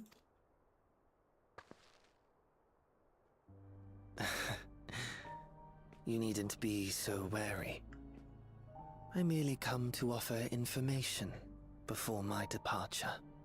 Information or a seed of doubt, Calyx?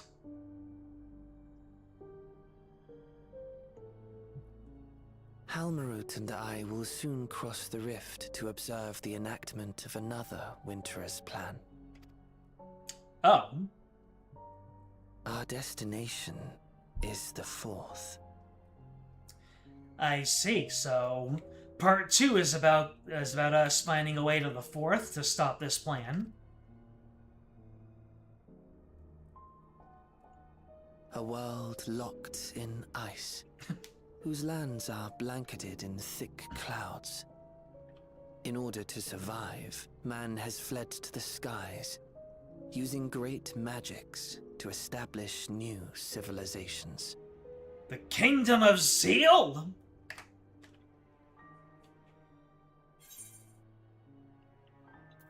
That sounds exciting. Yeah, I'm also wondering, why tell me where you're going? Why are you being so free with this information? I have my own designs I would see realized. Nothing more. Believe me or don't, as you like. For all I know, you lack the means to follow us anyway. That's what you think, Alvin. What Halmarut said to you earlier.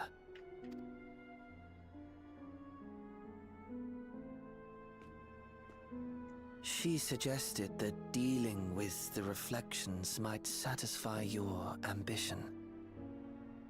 But is that truly so? What more ambition is there beyond that? You have seen battles beyond counting, have defeated even the fear of death.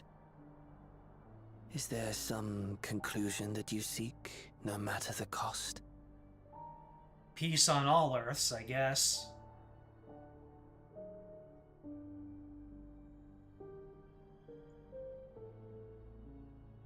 What does that expression mean? I will share with you a truth.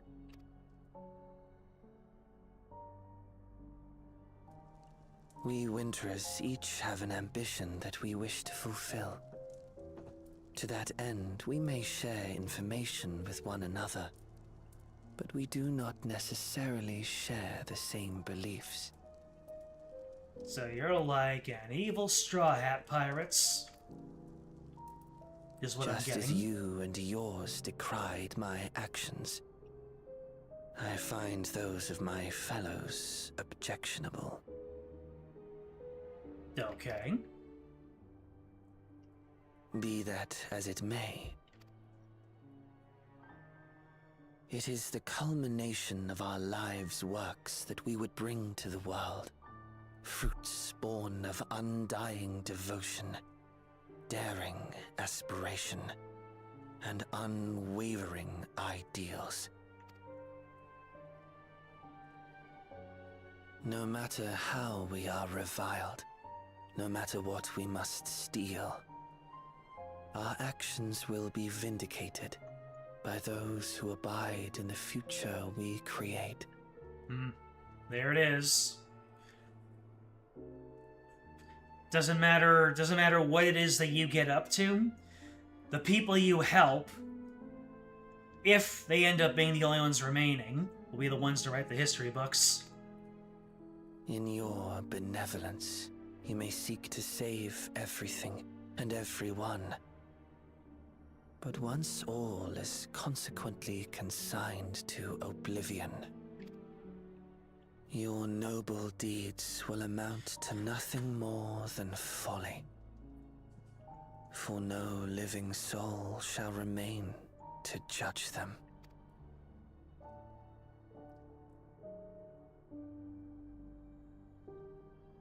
Well, we'll see about that. Got him.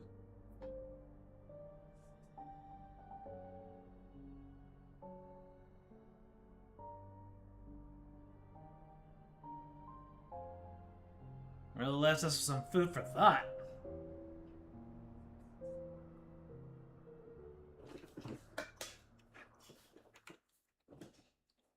Alright, any more stingers? How stingery are we getting? If shattered stars are doomed to mend, how turns the key till winter's end?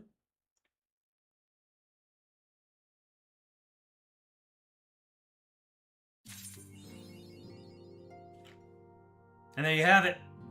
We have reached the trail to the heavens.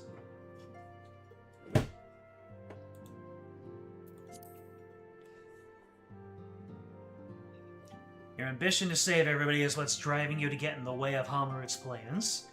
Like Xenos' ambition to fight you was what drove him to remove everything between you and him, and follow you to the final boss fight. Warrior of Light is the sort of character that cannot see people suffering and do nothing, nor can they sit there and let someone break the eggs to make the omelet. That is your obsession, which is all-consuming, like Xenos's. It has nothing to do with the solstice or you causing any world ending. Harmless is saying, like Xenos, you have ambitions that will guide you to something instead of letting us just handle it. Is the ambition itself, the obsession itself, is that what she's trying to talk about? Or is she trying to warn me about something?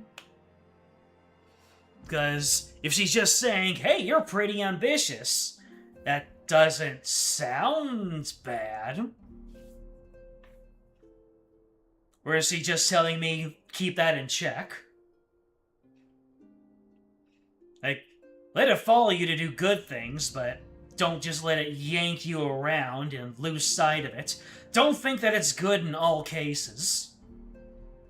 She wants you to not do anything, let her crack eggs. That's what I figured. And by giving you a crisis of faith, that would lead to that. He's actually fine either way.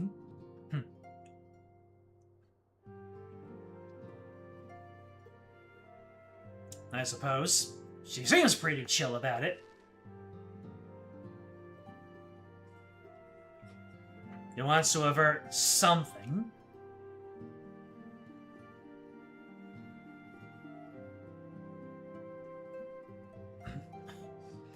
But she feels that her way is a way. I see. So, kind of a nihilist light.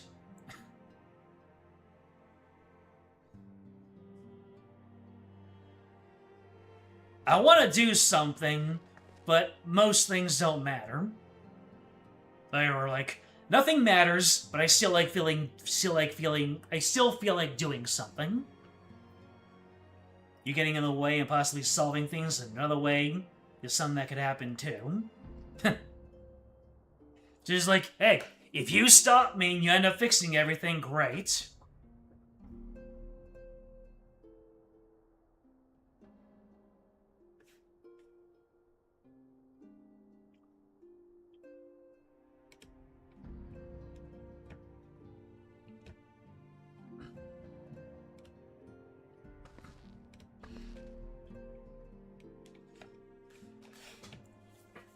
She needs a big event to happen in the shards to force them to merge early, from what it sounds like. You making a mess might also cause that to happen. I see.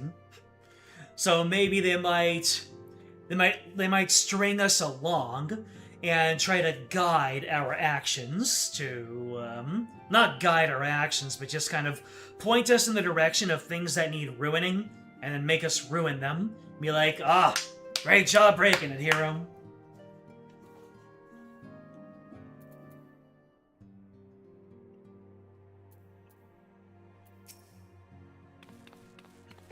I mean, I'll let you know when these discussions are set to resume. Until then, please do get some rest. I have a feeling it's going to take you months upon months to finish these deliberations.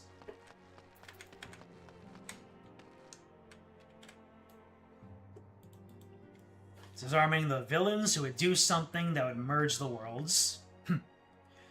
And we might be among those. We might not be the villains, but I think she's one of the people she's arming. With information, at least. Wonder why Calyx, bro, came by himself to tell us those words.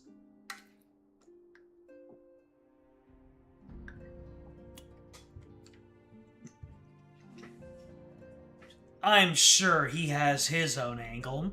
What that angle is, I can't quite tell.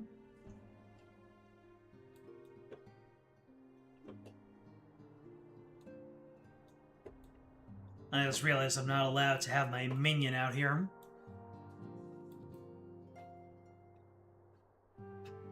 He has some machinations, we don't know quite yet, but he has something. Yes, he does. Anytime he comes to speak to us by himself, you know he is playing to something. And I, for one, am eager to see how this plays out. They most certainly are helping to build out intrigue for Evercold. And all the way in January. But hey, all we can do is just keep on figuring things out and keep on grinding it up. On that wistful, unsure ending, ladies and gentlemen, that will do it for tonight. Thank you so much for joining me on this leg of the journey. I don't think that I'll be streaming the Alliance raid. One, because we've never really gotten into that story, and two, I need to get that done before Sunday at the very least. So, you're very welcome to the stream. Glad you had a great time. Blorf. And thank you if you're watching this as a VOD. So, you know what to do. Like, subscribe, comment, ring the bell, join the Discord. It is in the description. It will let you know when the next stream comes up. And as you can guess, we will return to our regularly scheduled programming by probably finishing up East 2. And then, if the stream goes short, maybe something else. I don't know what that something else is. That will be for another time. So until then, game out.